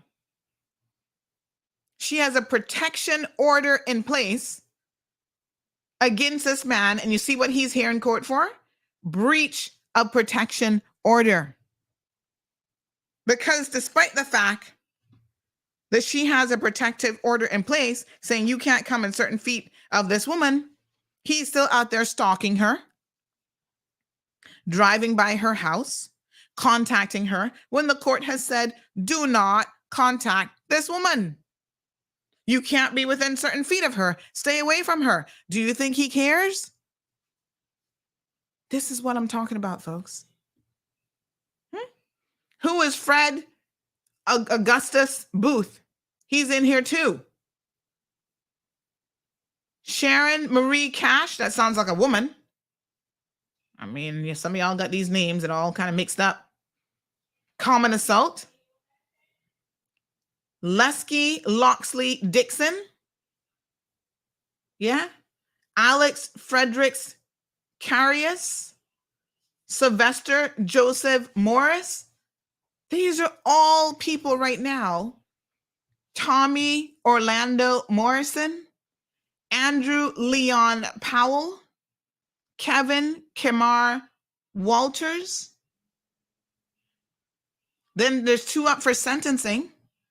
These are all people on the domestic violence court list. Good morning, caller. Yes, Sandra, it's me again. Mm-hmm.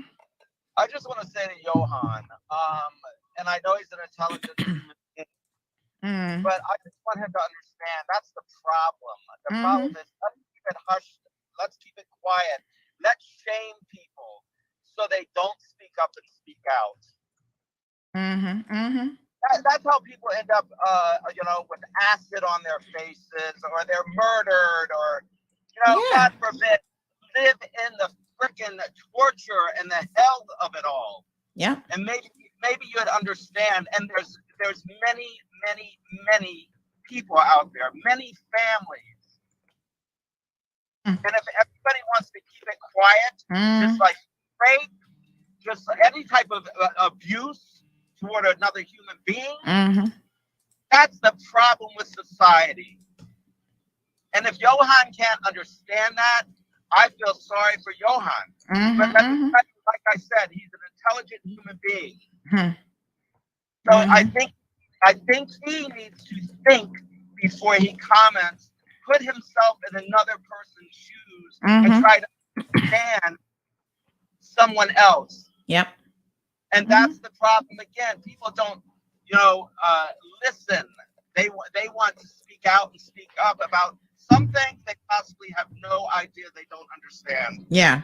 And I mean, it's one thing to be intelligent. I'm not saying that Johan is not intelligent, but there's a whole other concept of emotional intelligence. To understand it at that level, I think is very, very different. So although I've never been a victim of domestic violence, I sympathize and understand fully what victims go through, in part because I have the ability, as you say, to sit back and empathetically listen. I'm not jumping to my own conclusions. I'm the one sitting in court, hearing the testimony, hearing victims, hearing the details of these cases, right? Talking to victims who are like, Sandy, I put up with this for 20 years. I've had mothers call me fearful that their daughters who refuse to leave their abusers will be killed. They have sent me the photos of their daughters' faces beaten and battered, of how they've been pushed down the stairs. And the next time they're like, Sandy, my God, he is going to kill her. Can you reach out to her? How do I get through to her? How do I get her to leave this man? I don't know if anyone has ever reached out to Johan with those types of issues. Maybe they're only reaching out to him with financial services and the port and that kind of stuff. Those issues are fine, but if we cannot protect women, children, and men in our communities, does any of that other stuff matter? You could be the most successful country in the world with $1 billion, sitting in some government bank account. None of that matters if you are plagued by violence in your community. And it starts in our homes. And so every single politician that has sat back and done nothing, has never spoken out about domestic violence, I say shame on you too. But maybe some of them are also the abusers. Oh, we know that. That's not up for debate, honey child. From my own experience, I know how screwed up it can make a child feel. I know how a child can, go off the good and do stupid things and get involved with alcohol, get involved with drugs, just do ridiculous, stupid things because they want to hide the pain. They don't want to face the pain. They just don't want to deal with it anymore, so they run from it. And they find something, a safe haven for themselves. But people don't realize how it affects everybody in a family. It's just like cancer. Yeah. How it affects everybody in a family. It's not just the abuser or the abused, but of course, the abused victim is not just that one individual. And until people, like I say, open up their eyes, their ears, they speak up and they're not ashamed of it, it doesn't make you a weak person. Yes. To say, I'm in an uncomfortable situation or I'm being abused. Yep. For God's sake, people, wake up and understand everybody's life is a garden of roses. Everybody's life is just, going out and having fun and a good time. There are people being abused continuously every single day, every moment of every day. Mm-hmm. Yep. Thank you so much. Thank you so much, caller. This one's got me hot today. Yeah, no, I listen, you know, you're coming from a place of having gone through it. And again, you know, I often speak very, very passionate on these issues, not because I've gone through it, but because I do know a lot of people who have. So it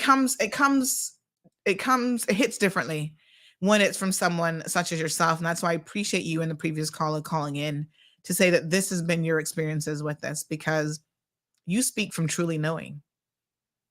Right. And I appreciate that. And that takes a lot of courage as well. I can honestly say too, Sandra, I forgave my father. My father was a sick man. Mm-hmm. He served in 3 major wars, was a prisoner of war. Mm-hmm. He was as a child. Mm-hmm. So I forgave him. People don't understand, how can you forgive? Well, I have to live with it. I don't want to live with that, you know, festering in my life. I want my life good. I forgave. The man's dead now, but I forgave him. Yeah. For your own self, you have to do that, right? But it doesn't take away the pain. Yeah. Or the suffering. Thank you very much. I appreciate that. Thank you so much.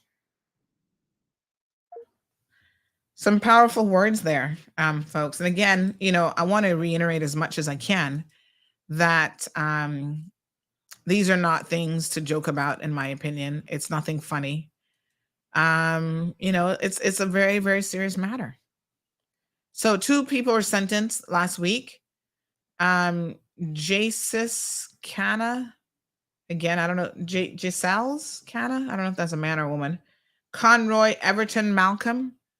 Someone said to me, Sandy, the guy there on the list is a repeat offender, always on the list. Fred Booth, he's a repetitive offender. People, you've got these individuals who are on this revolving list as part of the domestic violence court, and no one is paying attention. No one is taking it seriously until they become on the murder list and then grand court for murder. Kidnapping. We've had some people in this country, in this community, do some really, really horrific things. Remember the one guy, I'm trying to recall his name now. Oh Lord, hold on now. Someone tell you his name. There's a Joseph Hurlston. He's another one that's always on the list. Oh my God, he is something else. Mothers, trust and believe when I tell you. Keep your children away from this one. This was back in, let me show you all this page. This was back in 2019 that we wrote about him. See the pictures of how he has beat and battered this poor victim. Look at her skin, all scraped up in black and blue. This is the physical damage that these guys cause. But let me assure you that the emotional and psychological damage is far worse than that. Right? Oh, I'm trying to remember that guy's name. Oh my God. This guy is so prolific. Hold on one second. I'm gonna get his name for y'all. His last wife wouldn't believe anybody else. Oh, Lord, give me one second now. Can somebody tell K-Man Dental to stop calling me, please, that I'm on air? I see you calling, but I can't answer. I'm on air. I'm sure it must be about an appointment. I'll come in for my cleaning. Fine. But you can't call me right now. I'm busy. Let me try to think. Oh, here we go. His name is, and this man has kidnapped people. He's something else. Brandon Beckett, 29 years old. Listen, if you have, thank you, Michael. You knew, he said, Brandon, you knew exactly who I was talking about. This man is such a repeat offender that any woman, you know how we need a sex offenders registry? We also need a domestic offenders registry as well. Because any woman that does not know that Brandon is a very dangerous individual, and trust me, this man is going to one day, in my opinion, kill somebody in this community. Women, stay away from him. He might be a charmer in the initial stages of the relationship, and he charmed the last wife into not believing a single thing that the other victims have said. This man went to jail for rape and kidnapping, assault ABH, wrongful confinement, that's AKA kidnapping, intentional harassment, all kind of stuff. Back in 2017, he came out and right away, he could find a new pretty wife, beautiful blonde hair, blue eyes, and as dumb as she wanted to be, believing his BS story about how, oh, this woman wanted to be with him so much, she made up all this on him, and he went to jail. Y'all need Jesus. Right? He had his wife believing that he was the victim, and he was wrongfully incarcerated. Wow. Here's the craziness. This guy is as far as you can get from a victim. Again, oh, they're always the victims. Somebody else's fault why they got beat them. Huh? Well, I hate to say it, but the wife wouldn't listen to anybody. And by the way, he's got multiple restraining orders out against him. So it's not just this woman that he went to jail for. There are others, because every woman he gets with, this is his MO. Right? So she didn't believe him. Went and married him, made him make her buy him brand new truck. He not working now, you know. He living his best life. She must go take out bank loan, brand new truck, all this kind of stuff, living his best life until the ish starts. And oh, when it starts, he's the kind of man, folks, that is going to be waiting for you when you go out happy hour on a Friday and have a few drinks with your girlfriends. He's going to come and drag you outside and beat you. The police come, they got to go looking for Brandon again. That's who Brandon Beckett is. Y'all pay attention. Yeah. And in typical victim mentality, gets a restraining order. You stay away from this woman. Let me show you all the other stories. What does she do? When he's out, she goes and visits him. So she's breaching the restraining order. She hasn't gotten the message yet that this man is going to kill you. Keep playing with him. And then he beats her again. And beats her again. Family members worried and concerned. Sandy, he's going to kill my loved one. Of course he is. But victims also have to do their part. Hats off to every single victim who has reported their perpetrator.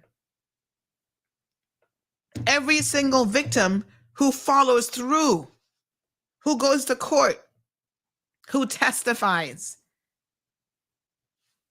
These men have some serious issues.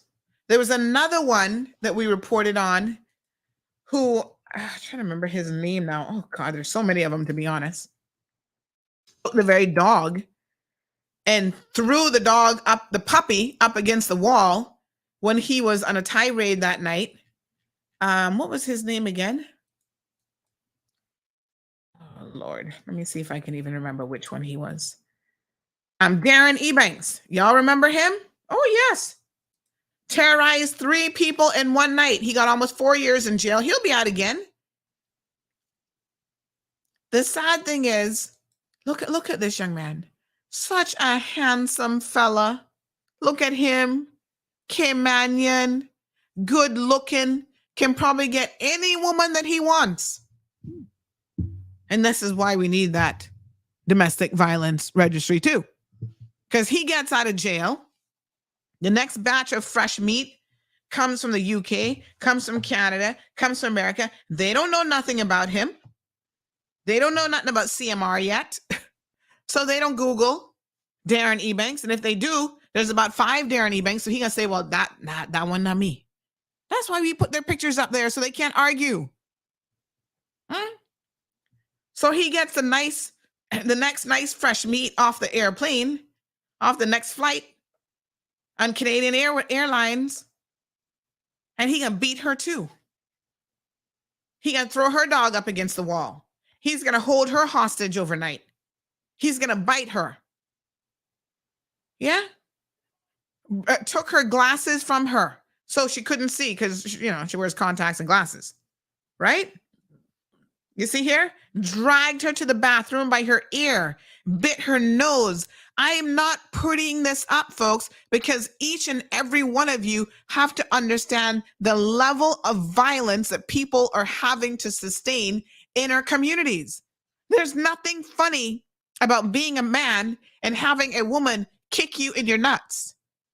There's nothing funny about having a woman bite you on your chest, punch you in your face, mash up your glasses. And those are the things that Miss K-Man did to a man and his son. We haven't even talked about what she did to the police. That's not amusing and it's not funny. Just like it's not funny when Darren Ebanks does it. Right? Dragging her by her hair, beating her in her head, throwing her into a glass coffee table until she blacked out. This is the level of abuse that we have happening right here on this little rock. Caller, good morning and welcome to the program. Sandra, it's Johan. How's it going? Good, Johan. How are you? You're really passionate this morning, as usual, on this topic. But I was just gonna say, I understand your passion. I understand your concern, and nobody should be subjected to domestic violence. Nobody, no man, no woman, no child, nobody. It's wrong. There's walk away if you can, leave, do whatever you need to do, right? But here's the part that I don't understand. You obviously got a lot of passion, and there is no love lost between you and the topic of discussion this morning. You're using multiple examples, which are great, but here's what I don't get.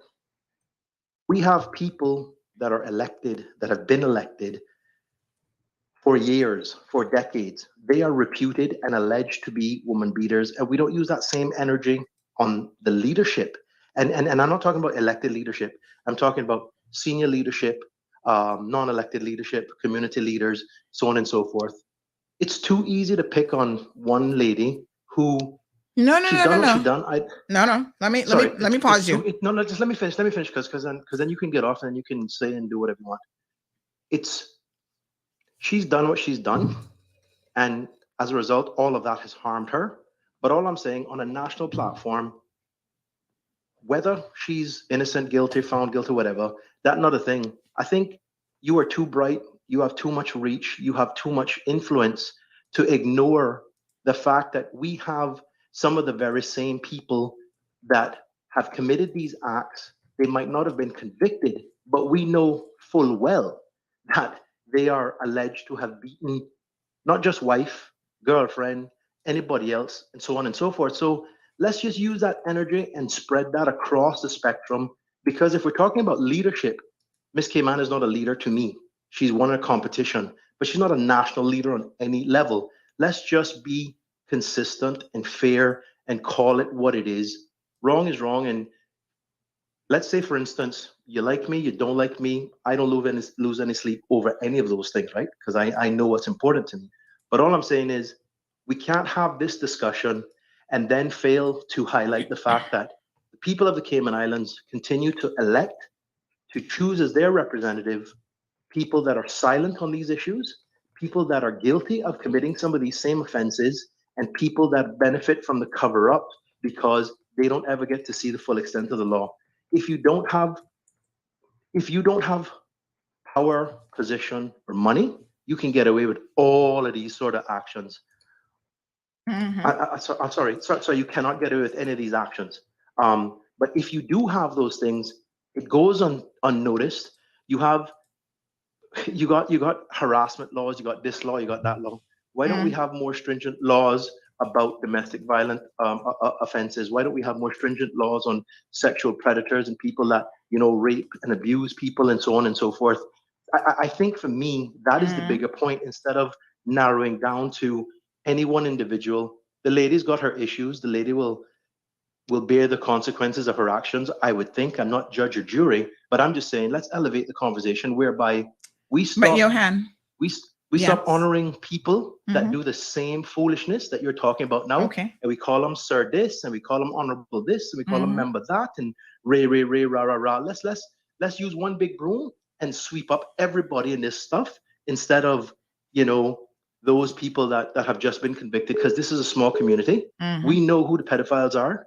We know who the people that have felt up their daughters and sexually harassed their daughters. We know the serial rapists. We know the women beaters, because at the end of the day, in Cayman community, some men wear that as a badge of honor. It's only recently that they'll be hush-hush about it now, because there's a Me Too movement and so on and so forth. So that's all I'm saying. And I appreciate it.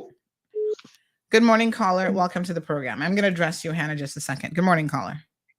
Good morning, Sandy. Morning, dear. Now that we're talking about Tiffany, and she's very, very young. We hear what she has done, what she will do, even to her family, and things like that. Why don't we nip it in the butt?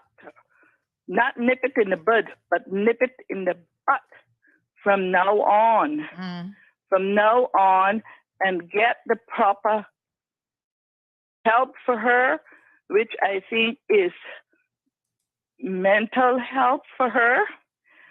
We heard about the politicians or the MPs, some of them,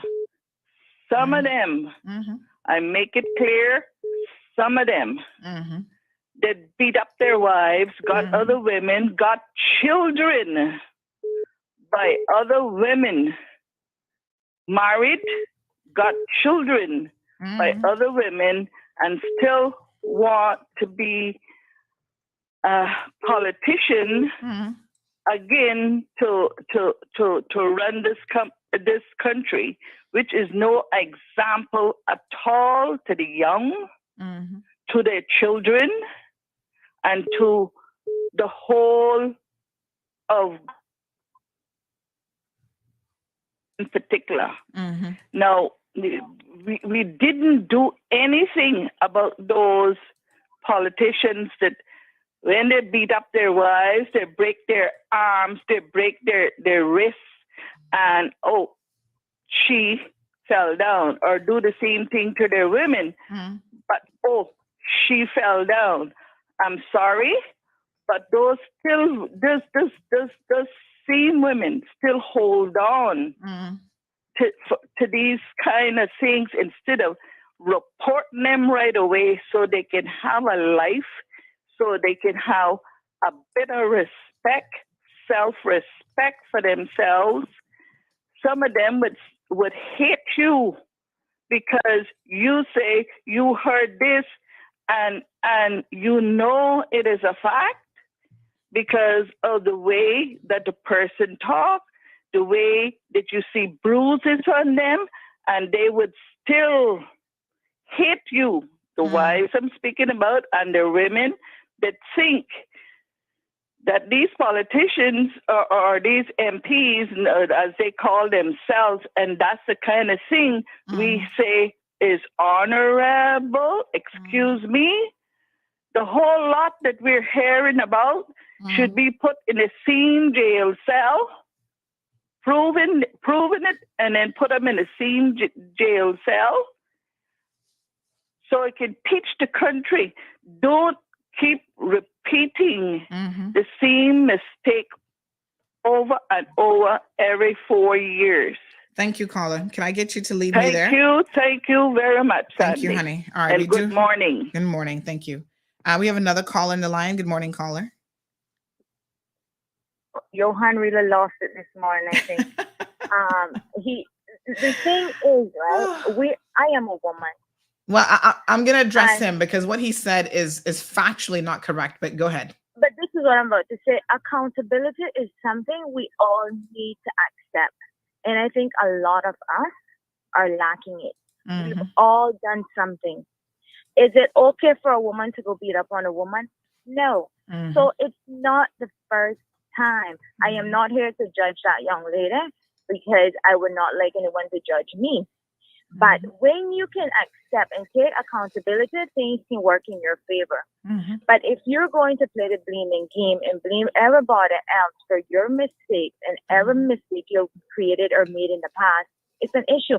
The common denominator here, you abuse your parents, you abuse your sister, you abuse how many your ex, and then at a parade you abuse a young lady.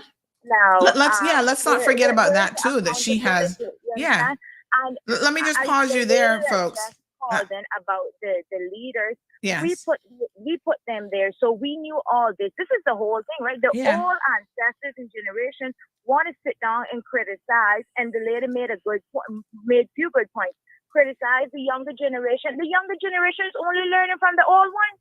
Yeah. So if you want to make it right for the young generation, they would have had to set the trend from a long time. Because if you're looking at the MPs and the members, yes, they've all done something wrong. Yes, majority of them have beat up their wife, cheated on their wife and whatnot. But you got her in all government departments. So it's all around the board. You cannot sit down and criticize the younger generation for mistakes that you as a parent, the grandparent, and aunt and uncle did. So set the trend for the younger ones. Lead by example, but they're not making it any better because they're still going around doing the same foolishness. That's my all right. Thank you so much. All right, let me address Johan on a couple different fronts. Number one, he says that Tiffany is no leader, and I think that he's completely wrong on that. If he understood how young people think and how young people operate, and the whole concept of social media clout and why she does 99% of her posts and what she's doing, she is a leader to a lot of people, Johan. And you know what you're not even thinking about? She is not a leader. I mean, my apologies. She is a leader to her own younger siblings who are watching her behavior and coming up after her, thinking that they can also, because one of them is already emulating that and thinking that, oh, she can do it and get away with it for all these years. So can I. You want to talk about leadership? You know how many young people in this country look up to the Miss Cayman Islands of the world? She might not be a leader to you because you don't care about the world of pageantry, right? You don't care about the makeup and the weave and whatever else, but that does not mean that she's not in a leadership role to other people. In fact, the irony of it is that the platform of these pageants that we're going to build self-esteem. We're going to, give them something to look up to. This young lady can do it. So can you. So I would beg to differ. I mean, she's not a political leader. There are different types of leaders in this community, but she's still an influencer and a leader of some sort in this country. Alejandro, hold on. I can't take your call right now. Hold on. Johan also said that I'm not elevating the conversation because I'm not calling out politicians. Are we living in the same? This is when I feel like there's a multiverse out there, because I'm like, Johan, do you and I live on the same island? Do you listen to me, I see you here every day, but are you truly listening to me? Because you could never make a statement like that and be sincere and honest and really be thinking this morning. Maybe you haven't had your first cup of coffee, so your memory is failing you. Because one thing I will not do, Alejandro did this last week, and I decided to just give him a pass. But one thing I'm not going to do is I'm not going to sit here and allow anybody to rewrite history on what we have said and what we have covered on this show. Yeah, we're in a multiverse for real. And y'all in a different level. You're not in the same plane as me. Because I want to ask you, Johan, whatever, Moxham, I gotta get that middle name. Because when you're in trouble, we need to call you by your full name. Who else in this country has sat on the airwaves and called out McKeeva Bush, William McKeeva Bush, when he assaulted that woman even before the conviction came down? I gotta wait for your response, because your response is gonna be nobody.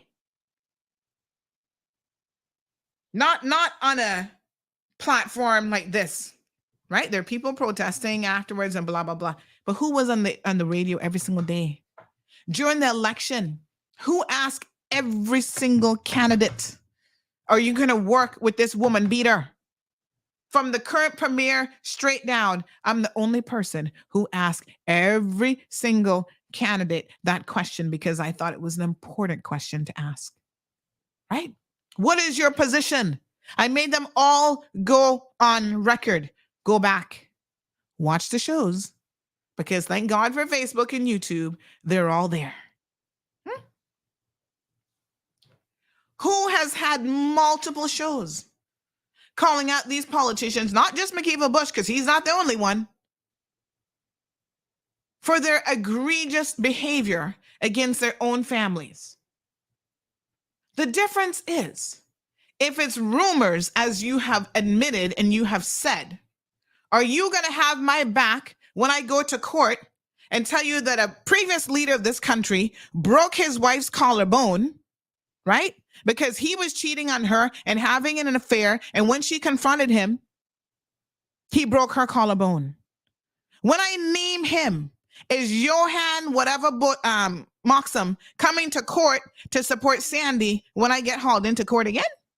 That's the only question I have. Because we can start naming some names if you're going to be there and you're going to be helping with the legal fund. We know the stories, Johan. We have heard the stories. Who hasn't heard that story? Y'all know exactly who I'm talking about. But you know what? She stays. Right? Oh, buy her a new BMW. She stays. Give her a little title. She stays. So don't tell me that I'm not elevating the conversation and talking about all these other people who are the true leaders in this country. Yes, I have been. And I have been doing so for years, in fact. Remember, what's her, even her little friend to the program, Kenneth Bryan, right? When Kenneth, the situation happened in Miami with Mr. Bush touching the woman on the banquet, whatever the heck he was doing, CMR broke that story. Thank you very much. We broke his arrest. Called him out on that as well. Kenneth Bryan said, boy, I can take a wait and see attitude. We called out Kenneth Bryan. What the hell are you talking about? Wait and see attitude? The man has had, whether it's been in court or not, he has had a record in this community of a lot of egregious things towards women and men. So get your facts straight, Johan. If you're coming on the show and you want to make a contribution, we're happy to hear your contribution, but let's just make sure that your contribution making sense and it's actually accurate. But you see, this is the problem. I want to be very, very clear here, okay? Some people are happy to just call out the politicians. I'm saying to you, it's not just them. It is your grandfather in your family doing it. It is your uncle beating his wives and children. Yeah? It's school teachers. It's nurses, police officers. They all need to be called out. It's easy, in fact, to call out politicians, don't you think?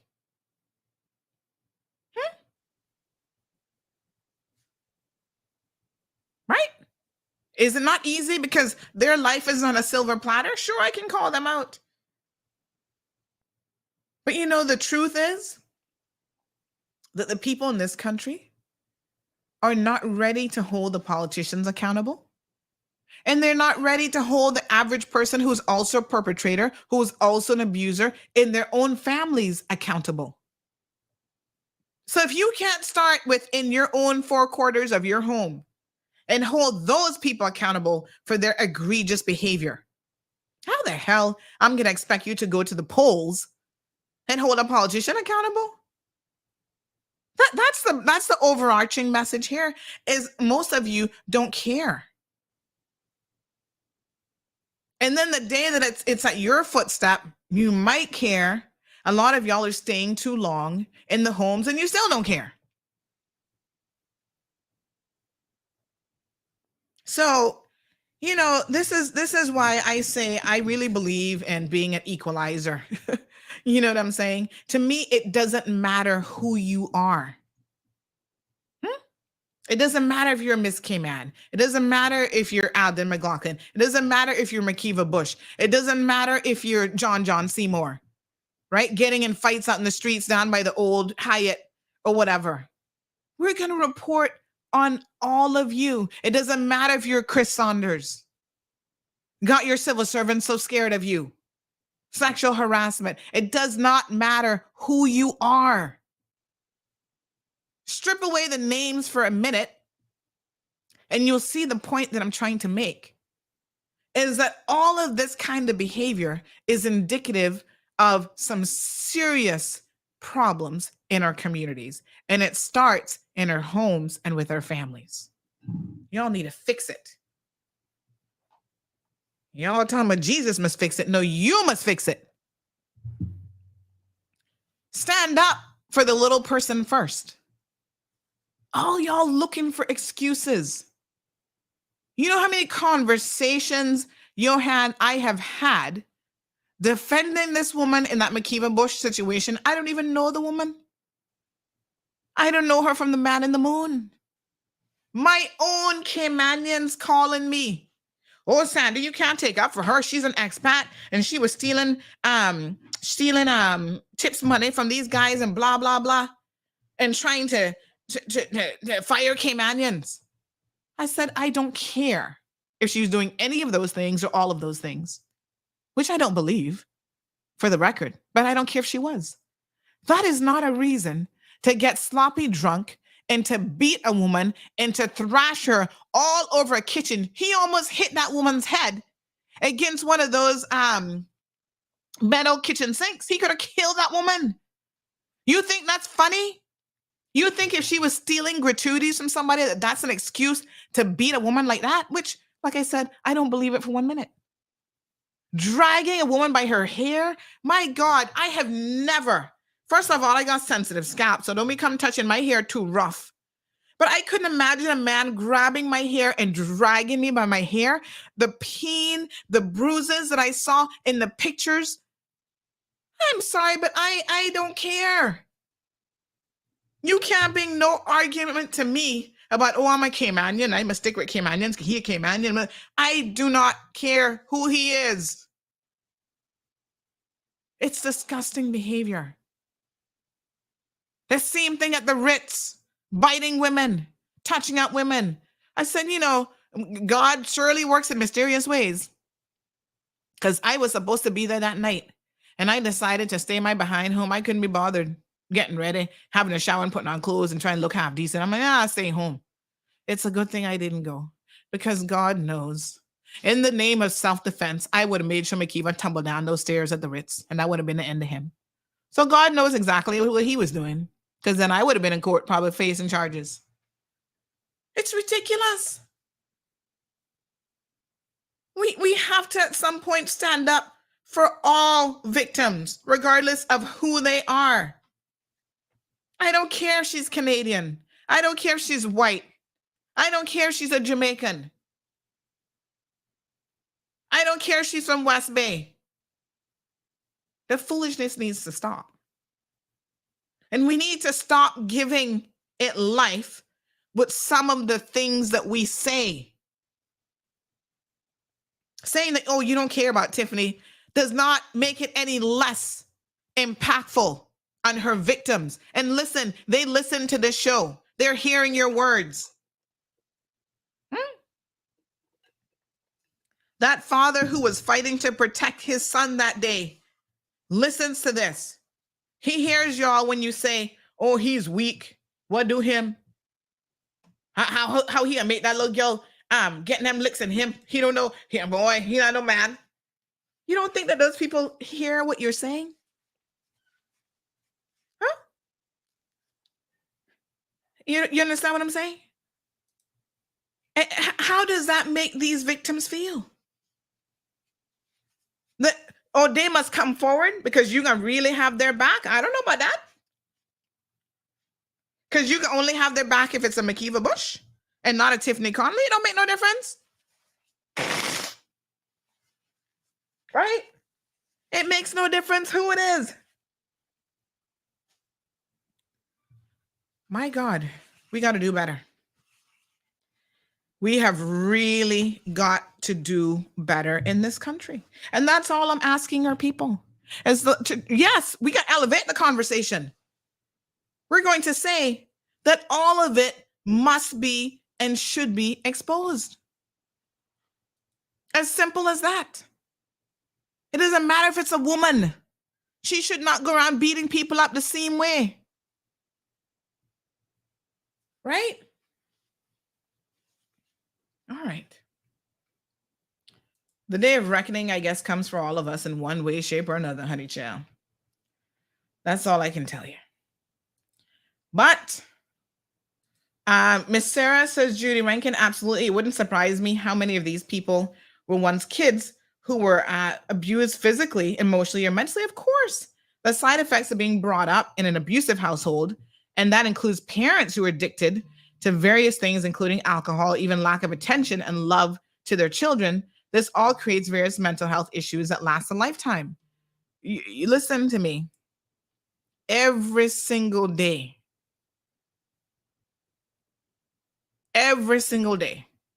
we see the implications of that, without a doubt, right? Violence begets violence. It's as simple as that. There's a book that all of you need to add to your repertoire of textbooks. I'm looking for my copy here now. Let me see if I can find it. And it is entitled Hurt People, Hurt People. Yeah?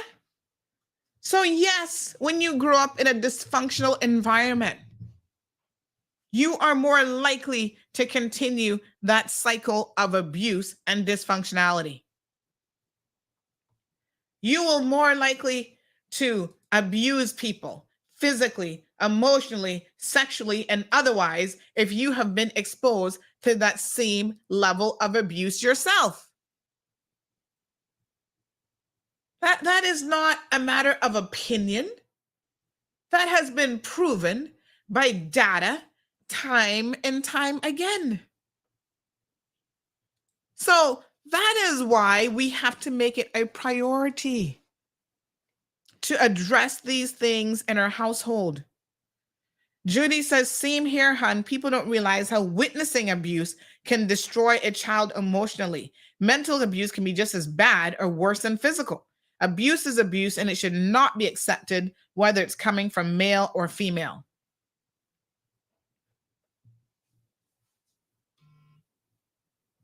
Bobby says that statement wasn't sincere about keeping them all accountable. Miss Sandy has done that. Maybe not his choice, morning to go after politics. Speaking, I think, to Johan's comment earlier. I mean, God knows, I certainly do my best. Do I know everything? Nope, I don't know everything, but I know a lot. And I try to hold these politicians accountable. But they're not the only ones that must be held accountable. You know, they're human beings. They will all be held accountable. But so does the Miss Caymans of the world. So does your grandpa, who gonna beat up your grandma for the millionth time. He needs to be held accountable too. It is what it is. And this is not something, I want to be very, very clear. And then I want to move on to another equally important topic this morning. This is not something, folks, where I only speak on it on this show and I don't have private conversations. Let me tell y'all something. I have unfortunately been in situations where family members have stopped talking to me because I've spoken the truth on historical abuse, even within our own family. So when I have private conversations with people and I take the same impassioned position, it's not because I'm here doing it because this is for optics. Yeah. Y'all know on most days, I really don't care what probably 97% of the people around me think. And that's just the God's honest truth. I mean, I don't know if anybody's offended by that, but you shouldn't be. You have to stand in your truth. And I'm going to give you all a bit of truth this morning. I didn't exactly, I talk about for myself growing up in an environment of chaos, right? Fortunately for me, I was removed from that environment, I think, fairly early on. I was 8, had just turned 9. So there was a lot of corrective stuff that happened. And it was, in many respects, my saving grace. I never saw domestic violence in my home. But I'll tell you what I do know. Just because I didn't see it doesn't mean that it didn't exist. It wasn't until I became an adult, moved back to Cayman, that I became aware. Right? We're going to have a moment of truth this morning. I became aware that my own father, who I adored and loved, right, sat there practically on his deathbed and saw him take his last breath, was also an abuser. He was a woman beater. I never saw it. I didn't know anything about it. And in a moment, one of my relatives, I mean, I don't know that it was necessarily coming, I don't know, I can't speak on where it was coming from, why she told me. But she said, Sandy, do you know that this father that you love so much was a woman beater? I was like, what? You can't be serious. I didn't see anything. I never saw any signs of that. Well, thankfully for you, you weren't in a relationship with him. So maybe you wouldn't know. And they were saying this to me, I think, to give me a broader perspective on even some of the family dynamics, to say sometimes you don't always know what that person who maybe you're judging a little bit hard has been through, including tolerating abuse at the hands of your own father. I said, wow. That's an eye-opener. This is not something I've ever said publicly. So trust me, it's not something that is easy to say. Because, you know, for all of his faults, I still think that he was a good father.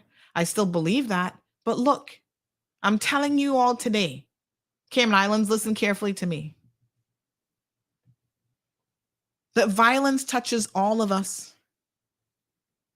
in some way or another. And so I know now, as an adult, that my own father was a woman beater. How about that? Sad, isn't it?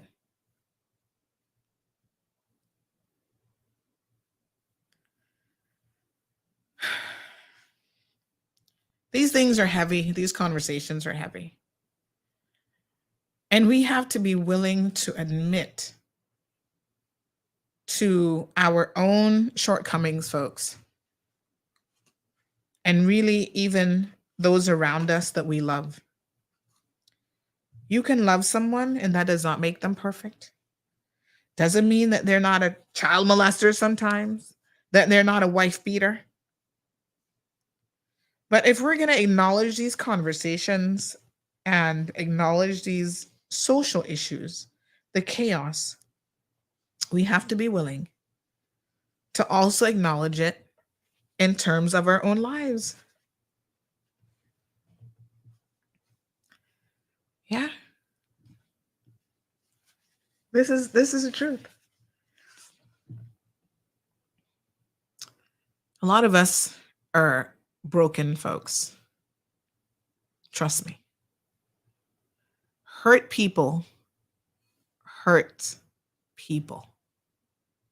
Get the book. Understand the concept. Right? We all have a reason why we could be out there doing things to other people. And we have. A lot of us have done stuff, including myself. I'm like, oh my God, not a proud moment. But if you're not capable of doing better and of ever changing, evolving, becoming a better person, what are we all here for? Right? What's the point? I don't sit in judgment of other people and talk about even the Tiffany Conleys of the world without honestly understanding a lot of where Tiffany comes from. She talks about, oh, she felt abandoned by her father. Tiffany, you're not the only one who feels that way. A lot of us have abandonment issues. But you need to get help for yourself. The Brandon Beckett's of the world. I don't know what happened to Brandon. He was definitely, without a doubt, traumatized by something in his life.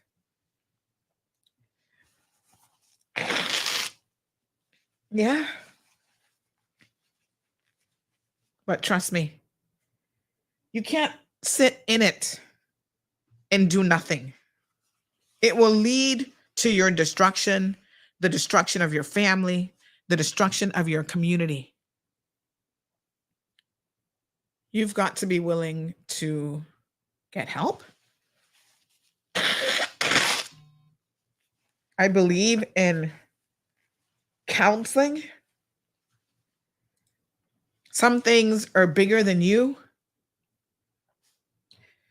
You can't conquer it because sometimes you just don't even know where to begin. There are professionals out there, folks, who can help you. Reach out to somebody. The people in your community who can offer you their wisdom and their life experience. Don't just sit in it. Don't stay in the abuse alone. Someone was talking about the police officer, how he destroyed the family home once he realized that he was going to come out of the family home. And that's why they even found bullets in the wall of his house. The police have, to this day, have never reported that. Boy, there's just so much. Right? Someone says, did Alejandro share his weed with your hand today? He's not making sense lately. When a beauty pageant represents the Cayman Islands, that also makes her a leader.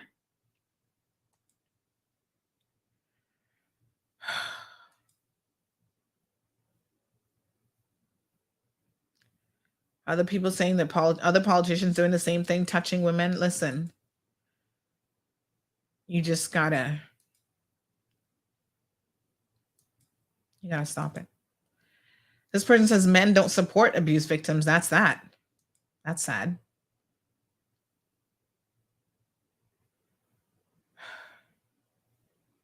I don't know who this is. Oh, yes.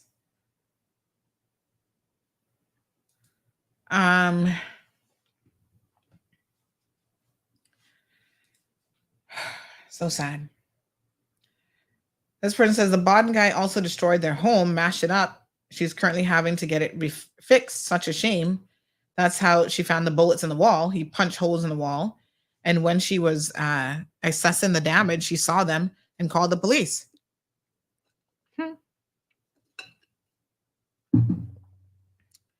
What a mess.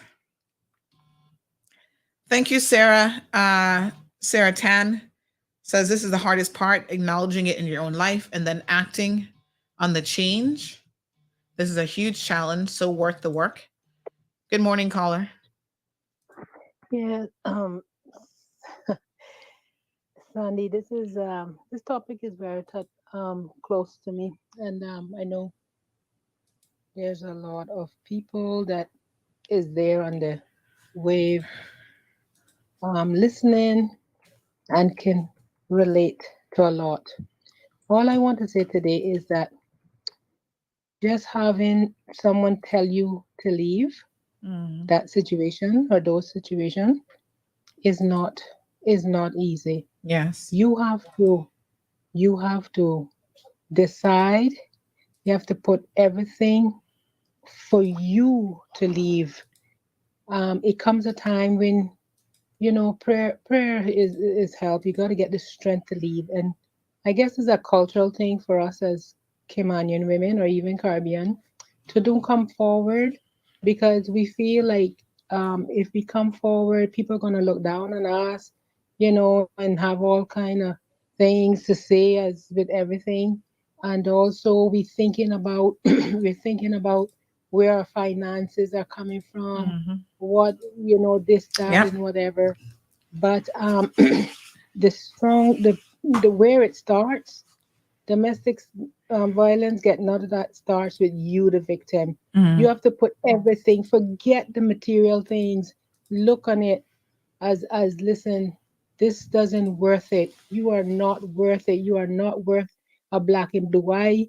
You are not worth a hit in the stomach while you're pregnant, and all of these things. It is not worth it.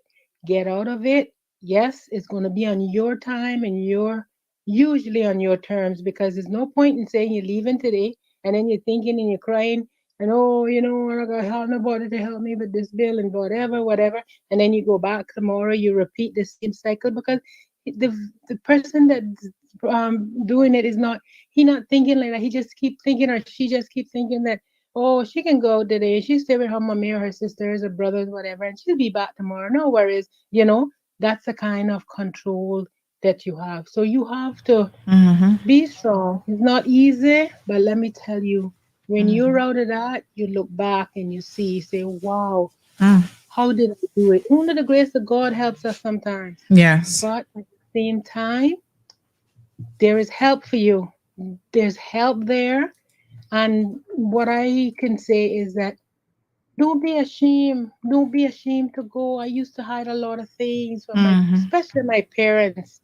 And me not knowing, my siblings, they knew all that was going on.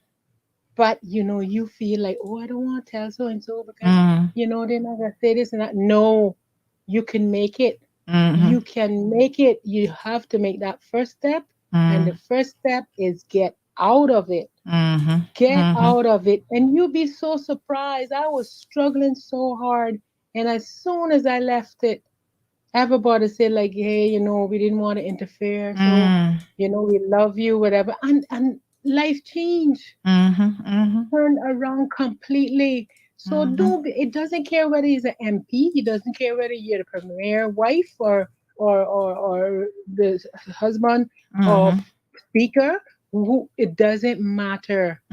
We are not there to be abused. So I just want to say this, and in all honesty, we have a problem in Cayman, but I think more and more people are coming forward and realizing that it is no good to just be under the covers. Come out and help each other. Whether you're a man helping a man, I'm sure that there are groups of men for men that is going through things. Reach out to, a good friend that is a genuine friend, male or female, and get the help and kind of rid this whole darkness of domestic violence or any type of abuse, as you say. And again, Sandy, thanks for being so passionate. I sometimes agree that you go over, the passion is so strong, but I can understand because only those of us who feels it knows it. So a lot of people could sit back and say, oh, she's passionate, yeah. But if you never feel that, your words are, you're not understanding. Okay, take care. God bless. Thank you so much. Such good advice that you have to find the courage and the strength to get out. I've shared the text here. It's by a lady by the name of Dr. Sandra D. Wilson. Hurt people. Please check it out. Someone else just shared a CMR story again. We're the only ones who covered it. You can say a lot about us, but let's be honest. And call a spade. We're going to call these issues out. They shared this story that we published back in 2017, August of 2017, literally CMR just getting started back in the day. Because remember, we launched June 30th, 29th of 2017. And within the first month, one of her stories that we had up was this one here. Headline, Caymanian involved in murder-suicide in Pembroke Pines. Another one of her people. So don't think that we're immune. August 10th, 2017. A man and a woman were found shot dead in a car in Pembroke Pines early Thursday morning in what police said appeared to be a domestic incident. Pembroke Pines police responded to a 911 call in the 1100 block of Southwest 110th Avenue around 12:35 a.m. And who is it? They found Shanae Bennett, 39 years old, and Ronald Bennett dead of apparent gunshot wounds. Bennett is from Grand Cayman, Georgetown, Grand Cayman, and left the island years ago after a theft allegation was made against him. Caymanians. She was a Jamaican national. Beautiful young lady. Life taken prematurely at the age of 39 because of domestic violence. Listener to the program had the following to say. In the context of domestic violence, it is crucial to address the issue. Sorry, that little piece there got cut off. It is crucial to address the issue comprehensively, considering both men and women as potential victims or perpetrators. Particularly in the Caribbean, women often display a tendency to believe that they can fix men through acts of love, sex, providing food, or engaging in social activities. However, it is essential to recognize that when warning signs or red flags emerge, regardless of one's personal circumstances or emotional state, having a robust support system in place becomes absolutely vital. Accountability is a key aspect that should be emphasized for both men and women involved in cases of domestic violence. Everyone should be held accountable for their actions, regardless of their gender, and society as a whole should actively promote and enforce the principle. By fostering a culture of accountability, we can take significant strides towards combating domestic violence and creating safer environments for all individuals. Caymanian women often find themselves drawn to relationships for reasons related to social status. and reputation, commonly referred to as clout. However, it is crucial to emphasize that the significance of recognizing and addressing the reality of battered woman syndrome in women. As someone who has personally experienced and triumphed over such circumstances, your voice carries immense weight. The importance of discussing this topic cannot be overstated, as it sheds light on the challenges faced by survivors of domestic violence.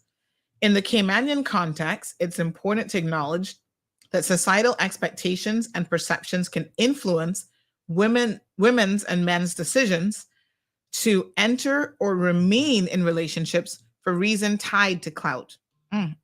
So true. However, it is equally vital to ensure that we are attentive to the presence of battered women syndrome.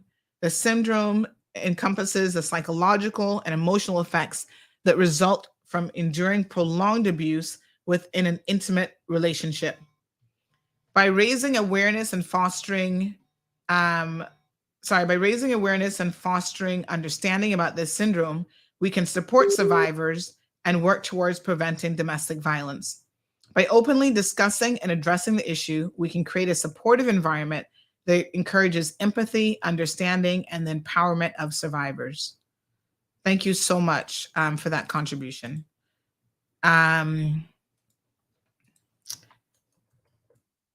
So, yes, thank you very, very much for that. So true. It's heavy. Trust me. Okay. Let's thank you so much, Perla. She says, I wonder why so many people don't speak to domestic violence. Some of these professionals do not have a trust connection with the victim that wants to open up. Many victims refuse to open up because of lack of trust. Trust comes a long way for victims to try and trust. And Marshall says a lot of women don't support abused women. How sad is that? Michelle, thank you for your comment. Says, thanks for sharing that with us. I was always raised in a home where my mother and father fought like cats and dogs. That is why I knew I was not going to be living with an abuser. Good morning, caller. Yeah, hi, morning, Sandra. Morning. Yeah, hi, morning. It's a very, very important discussion being had this morning, and reflecting back on a few contributors. I think Johan, and the young man there with the substance abuse issue there, and others. Mm-hmm. We must remember that our actions are built in value systems. Mm-hmm. So whatever you hold to be true in your life, that's what you perpetuate.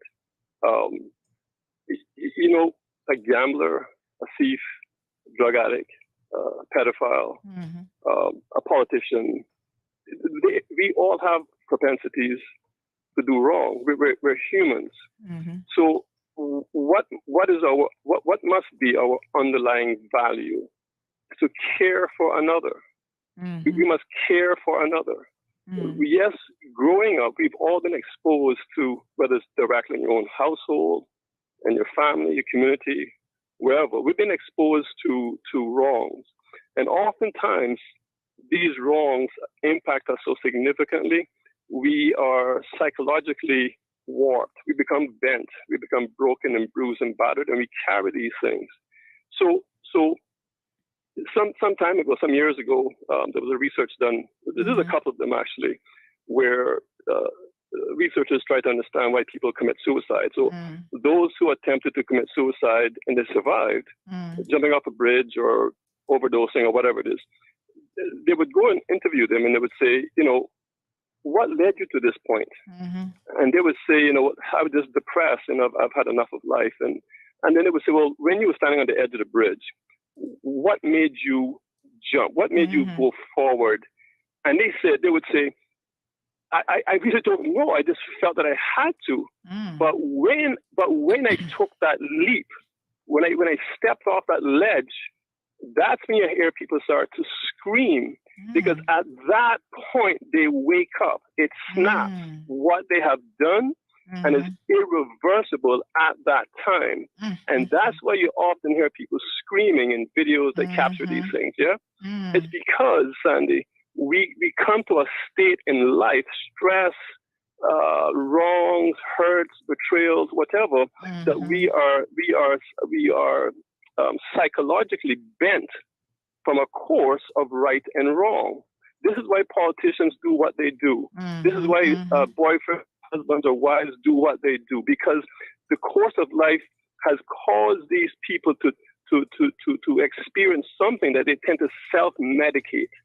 Drugs, alcohol, sex, whatever it is. So let's ask this question: what is the solution? So the question must be asked: what is the solution? And I tell you, Sandra, that the answer to that is the same answer for the Miss Kim Ann.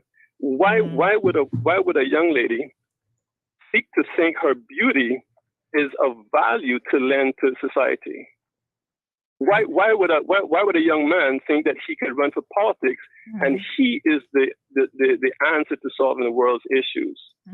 Why do we look at ourselves these way? Because there's something broken within us that we want to fix. And in addressing these issues out there, I'm addressing my issue. So the question is, what's the purpose of life? And you get that answer through our Creator, Jesus Christ. The Word of God tells us, fear God and keep His commandments, for this is the whole duty of man. We are to love our neighbors as we love ourselves. But I can't love you, Sandra, if you've done this wrong to me. Or I can't love this person because she thinks she's that. I have first to love myself, and I can't love myself unless I love my Creator who created me. Yeah. We got pedophiles who are raping children. This happens here too, by the way. We got men who abuse children here in these islands. And God bless you for your strong position against that. Right now, I'm seeing a lot of issues creeping into our schools. And this is another touchy subject. I know this is not the subject for today, but I want to talk about this at some point. What we're seeing, I think it was last weekend, there was a big march on, and I don't say this, I don't say this with any ill intent or hate speech or any such thing. This is for love for those folks, right? We're talking about psychological damage. So last weekend, there was this big march, there's a big pride parade. And notice, since this pride parade has come to be established, we've got politicians who are leading the marches. We got government-appointed UK officials leading the marches. And the past 3 governors, they have all participated in leading this march. So I have a question. What psychological state is one in to think that they can be, they're born female, and I'm not happy. I'm 6, 7, 8, 9, 10, 12, 13 years old. I'm not happy with my life. As a boy, I want to be a girl. Do you know that researchers show that those who tend to transition into the opposite sex, they become much more bittered, regretful of the mistakes they've made, particularly if they've gone into a gender transition surgery. And often many of them commit suicide. And had they stayed, and some 10 or 15 years later, they realize they've made such a gross mistake, they cannot reverse it. And many of them suffer with depression.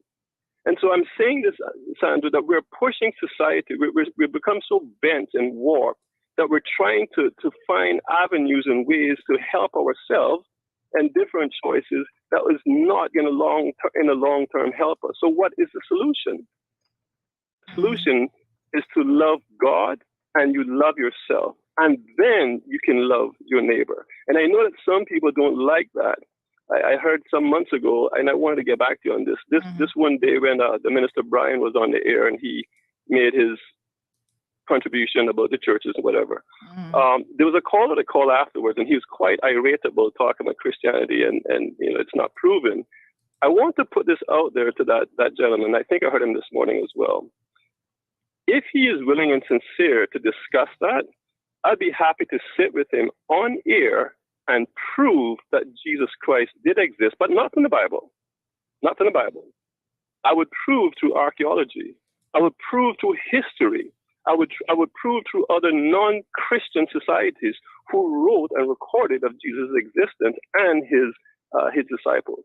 If he's sincere about that, and if he's willing to do that, many of us would understand the purpose of life is to love God and to love our neighbors.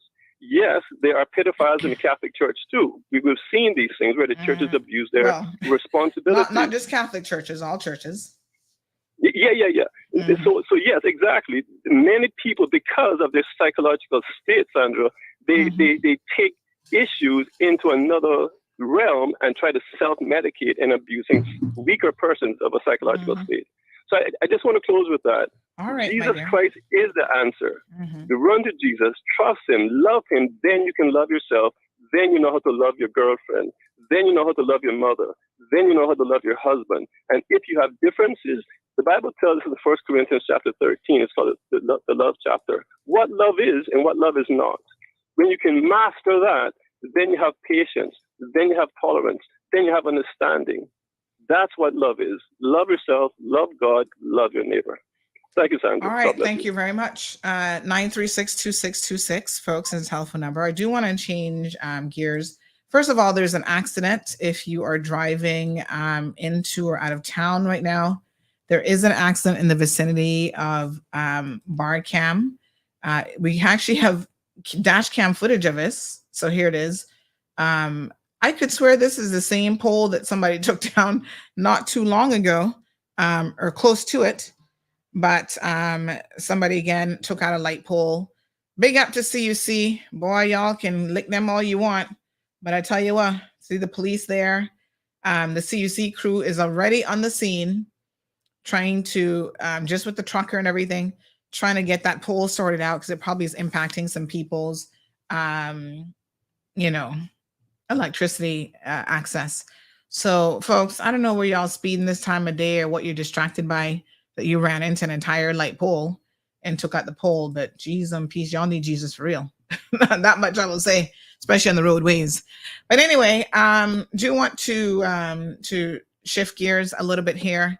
Let's take a brief commercial break. I know it's late in the day, but the other topic that I want to talk about, and we're going to go into, over time a little bit on the social media platforms. Obviously, the radio automatically cuts off, but I do want to make it very, very clear here this morning that this next issue is extremely important. I'm Heather Bodden, MP for Savannah and a lifelong advocate for the environment. Illegal dumping is a crime, so please take civic pride in our home and put litter where it belongs. If you see someone littering, report it to the Department of Environmental Health on 949-6696. Be a part of the solution, not the pollution. Littering is a crime punishable by a $500 fine or 6 months in prison. Brought to you by the Beautification Task Force and Ministry of Tourism and Ports. Welcome back to the program. We're going to talk about littering. In fact, just this morning, someone messaged me and said, "Sandy, please come to Bodden Town. You got to see this hot mess." We're gonna get out there. Don't worry. But what I want to talk about next is the fact that recently in the United States of America, not recently and not so recently, because it's been ongoing for a number of years, in the state of Texas, they have passed legislation that let me just pull up the story here. It's called SB 8 something. Hold on, let me see if I can find it. But essentially what it does is it now makes people who are involved in DUIs, right, who kill loved ones, they make them accountable for paying a form of child support or restitution for the children that are left behind. I want to implore all of our MPs to think about this. It's sad because, again, there's no such thing as a victimless crime.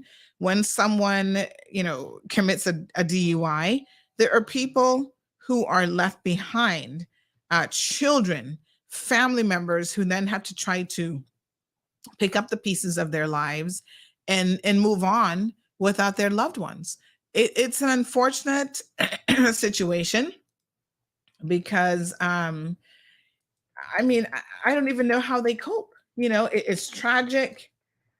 You know, listen, it's tragic on so many levels. We call it vehicular homicide, manslaughter. We have all these other words for it that tend to soften the impact or soften the blow when we're having the discussion. But trust me, the real impact that it has had on the lives of those people who are left behind is very, very harsh, right? People go through the trauma of losing a loved one to a drunk driver.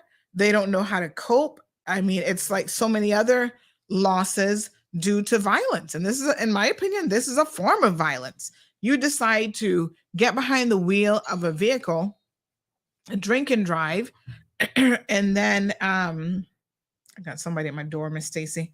Drink and drive, and then decide to, you know, take that risk, knowing that you're impaired and you're not in your right senses, and potentially, you know, take somebody's life. And when you do take somebody's life, unfortunately, the system is set up where you're going to get a slap on the wrist. The sentencing for this needs to be increased. Let me be crystal clear about this. Our legislators, amongst other sentences, need to look at the sentencing for this. Causing death by dangerous driving. I'm assuming they couldn't get him for the DUI because he probably left the scene of the crime. And so they couldn't get a blood alcohol test on him. And of course, what you can't prove in court, you can't use for sentencing. Sentenced to only 55 months, 4 years and 7 months. The family members are outraged by this. The courts can't do anything about it, though, because again, that's within the guidelines for causing death by dangerous driving. This is a young man. Now I'm talking about Shemaiah Grant.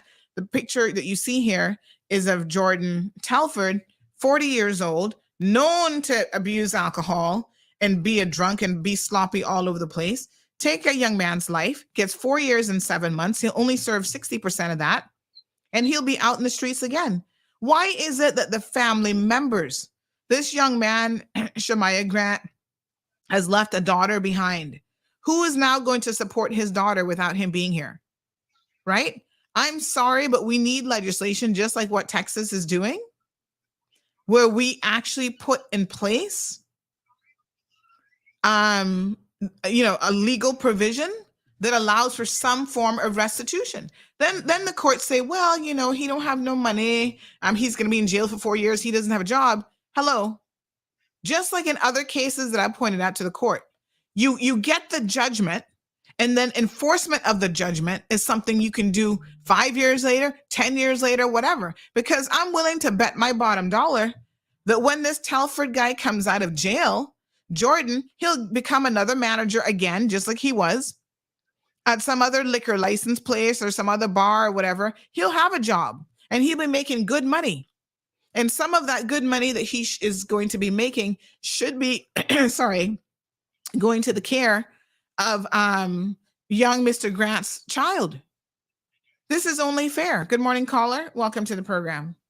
Morning, Sandra. Sandra, I know what I'm about to say is off topic, but I think it's time that either a premier, some government official, or the governor, since he gave the woman rights, to speak up on this matter, because it's embarrassing to be a Caymanian having to drive through town and seeing tourists ask this Cuban guy, what is the issue?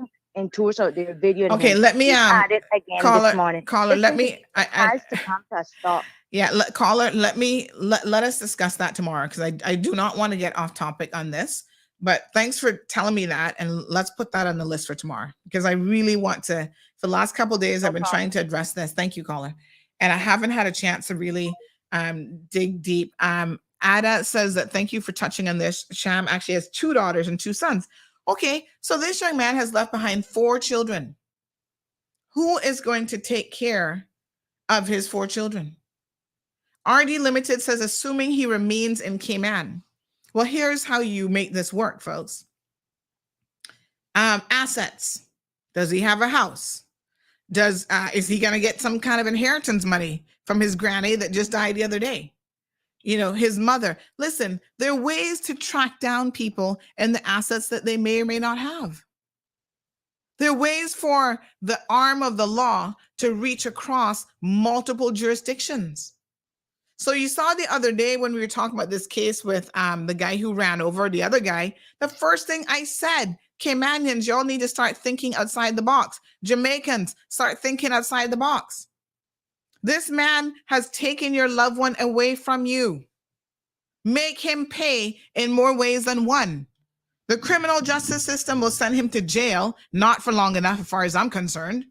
He will pay for taking this man's life, but guess what? He should pay monetarily as well. And the attitude from the courts, and I got to be honest, I think their attitude is a little bit slack, is, oh, well, he doesn't have any money. You better start digging deeper. Because a lot of these people have assets, right? But their lawyers show up arguing on their behalf that they don't have anything. You better get an independent person to start digging into what they have from what they don't have. When O.J. Simpson, well, he was acquitted of murder, remember? His ex-wife, which he was an abuser too, abused her, Nicole Brown Simpson, and the other young man there, acquitted on that.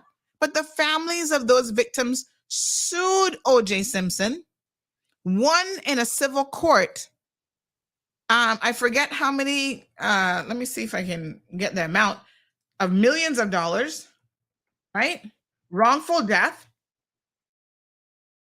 And they couldn't collect for the longest time.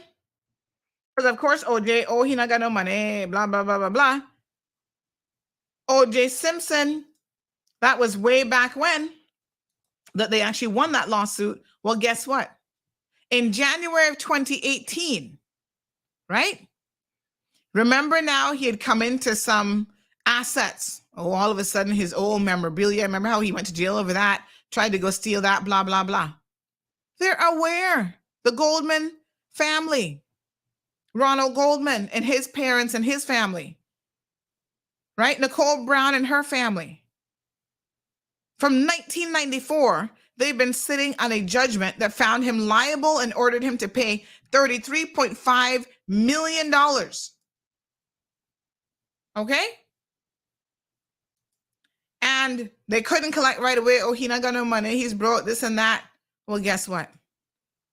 The amount continues to grow, even on a matter of principle.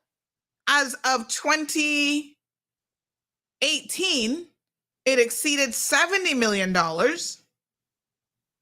And any little asset that he gets, any little job that he gets, any little thing that he does, they're going after it as they have a right to do.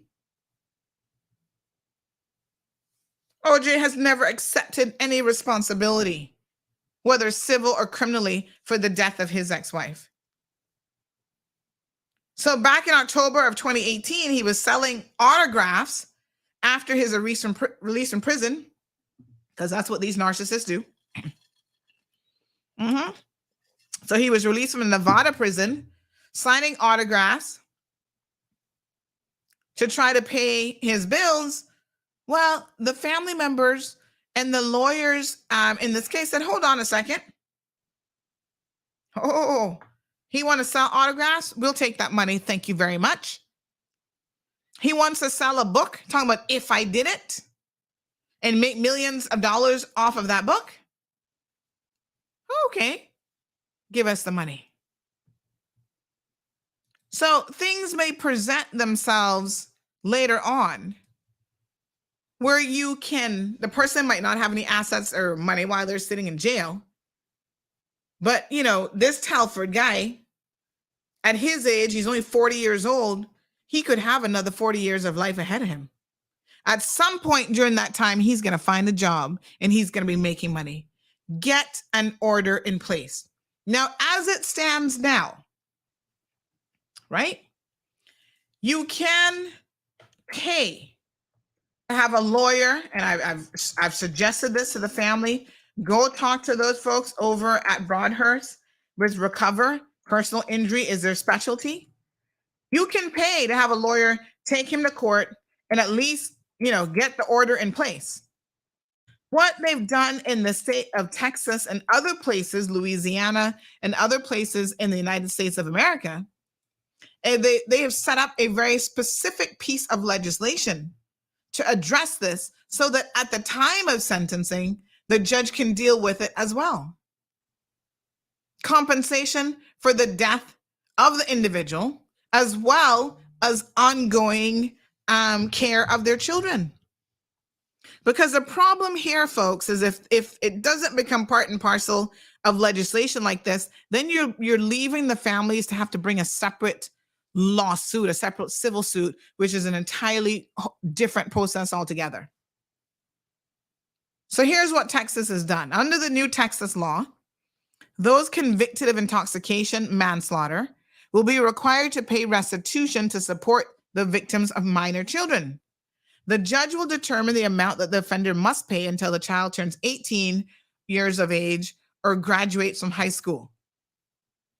They're going to look at everything like the child's financial and educational needs, their physical and emotional condition, the standard of living that the child is accustomed to, the resources and needs of their surviving parent or guardian, and the financial resources of the offender.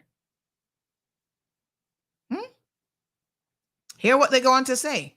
If someone cannot pay because they are in prison, they must begin payments within a year after they are released. And the courts will set up a payment plan for the money owed. Again, Texas, not the first state to do this. Tennessee has done it. Louisiana has done it. Other places have done it. So, the question here is, can people be ordered to take out some sort of a loan to repay the damages? Not really, from a practical perspective, because nobody's going to give you a loan unless you can pay it back. And people don't give you loans to settle debts. I mean, the bank doesn't tend to do that. But there are other ways that I believe you can get creative and squeeze money out of him. Somebody said, well, that if he stays in Cayman. Well, if he doesn't stay in Cayman, you can enforce orders in other jurisdictions as well. So wherever he run, you just have to have the legal system willing to chase him. All right. That's what I want to say on this issue. My condolences to the Grant family. I remember this young man from when he was a young boy, and part of that historic lawsuit that changed education and acknowledged children being able to wear dreadlocks in their schools, Rastafarianism. I knew his mother. I actually worked with his mom at Maples for years, and such a wonderful young lady. And I'm really, really sorry to all of his children and all of his, siblings and cousins and mom and dad and family members for the loss of this life, because it was completely senseless. Very, very unfortunate. And, again, a lot of things didn't come out in court, but a lot of people knew that Jordan Telford had a history of abusing alcohol and then choosing to drive after abusing alcohol. Lots of issues in this country, folks, that we absolutely have to address. All right, folks. Thank you guys so much for tuning in. As usual, you're really the fabric of this show that makes it so interesting and makes me, even when I didn't get any sleep last night, it makes me still want to get up and do my job and bring these issues to the forefront and discuss them and have some good, interesting discourse in the community. So thank you all again for making that happen. Appreciate you. And we'll be back here tomorrow morning with another segment of the Cold Hard Truth. Until then, folks, please be safe. Thank you for tuning in to another episode of the Cold Hard Truth on Bobo 89.1 FM. Cayman's #1 talk show is live weekdays from 7:30 a.m. Never miss an episode again. Watch anytime on CMR's Facebook and YouTube channels for the latest show episodes. Don't forget to follow us online on our social media channels. And visit CaymanMarlRoad.com for all the latest news and community happenings.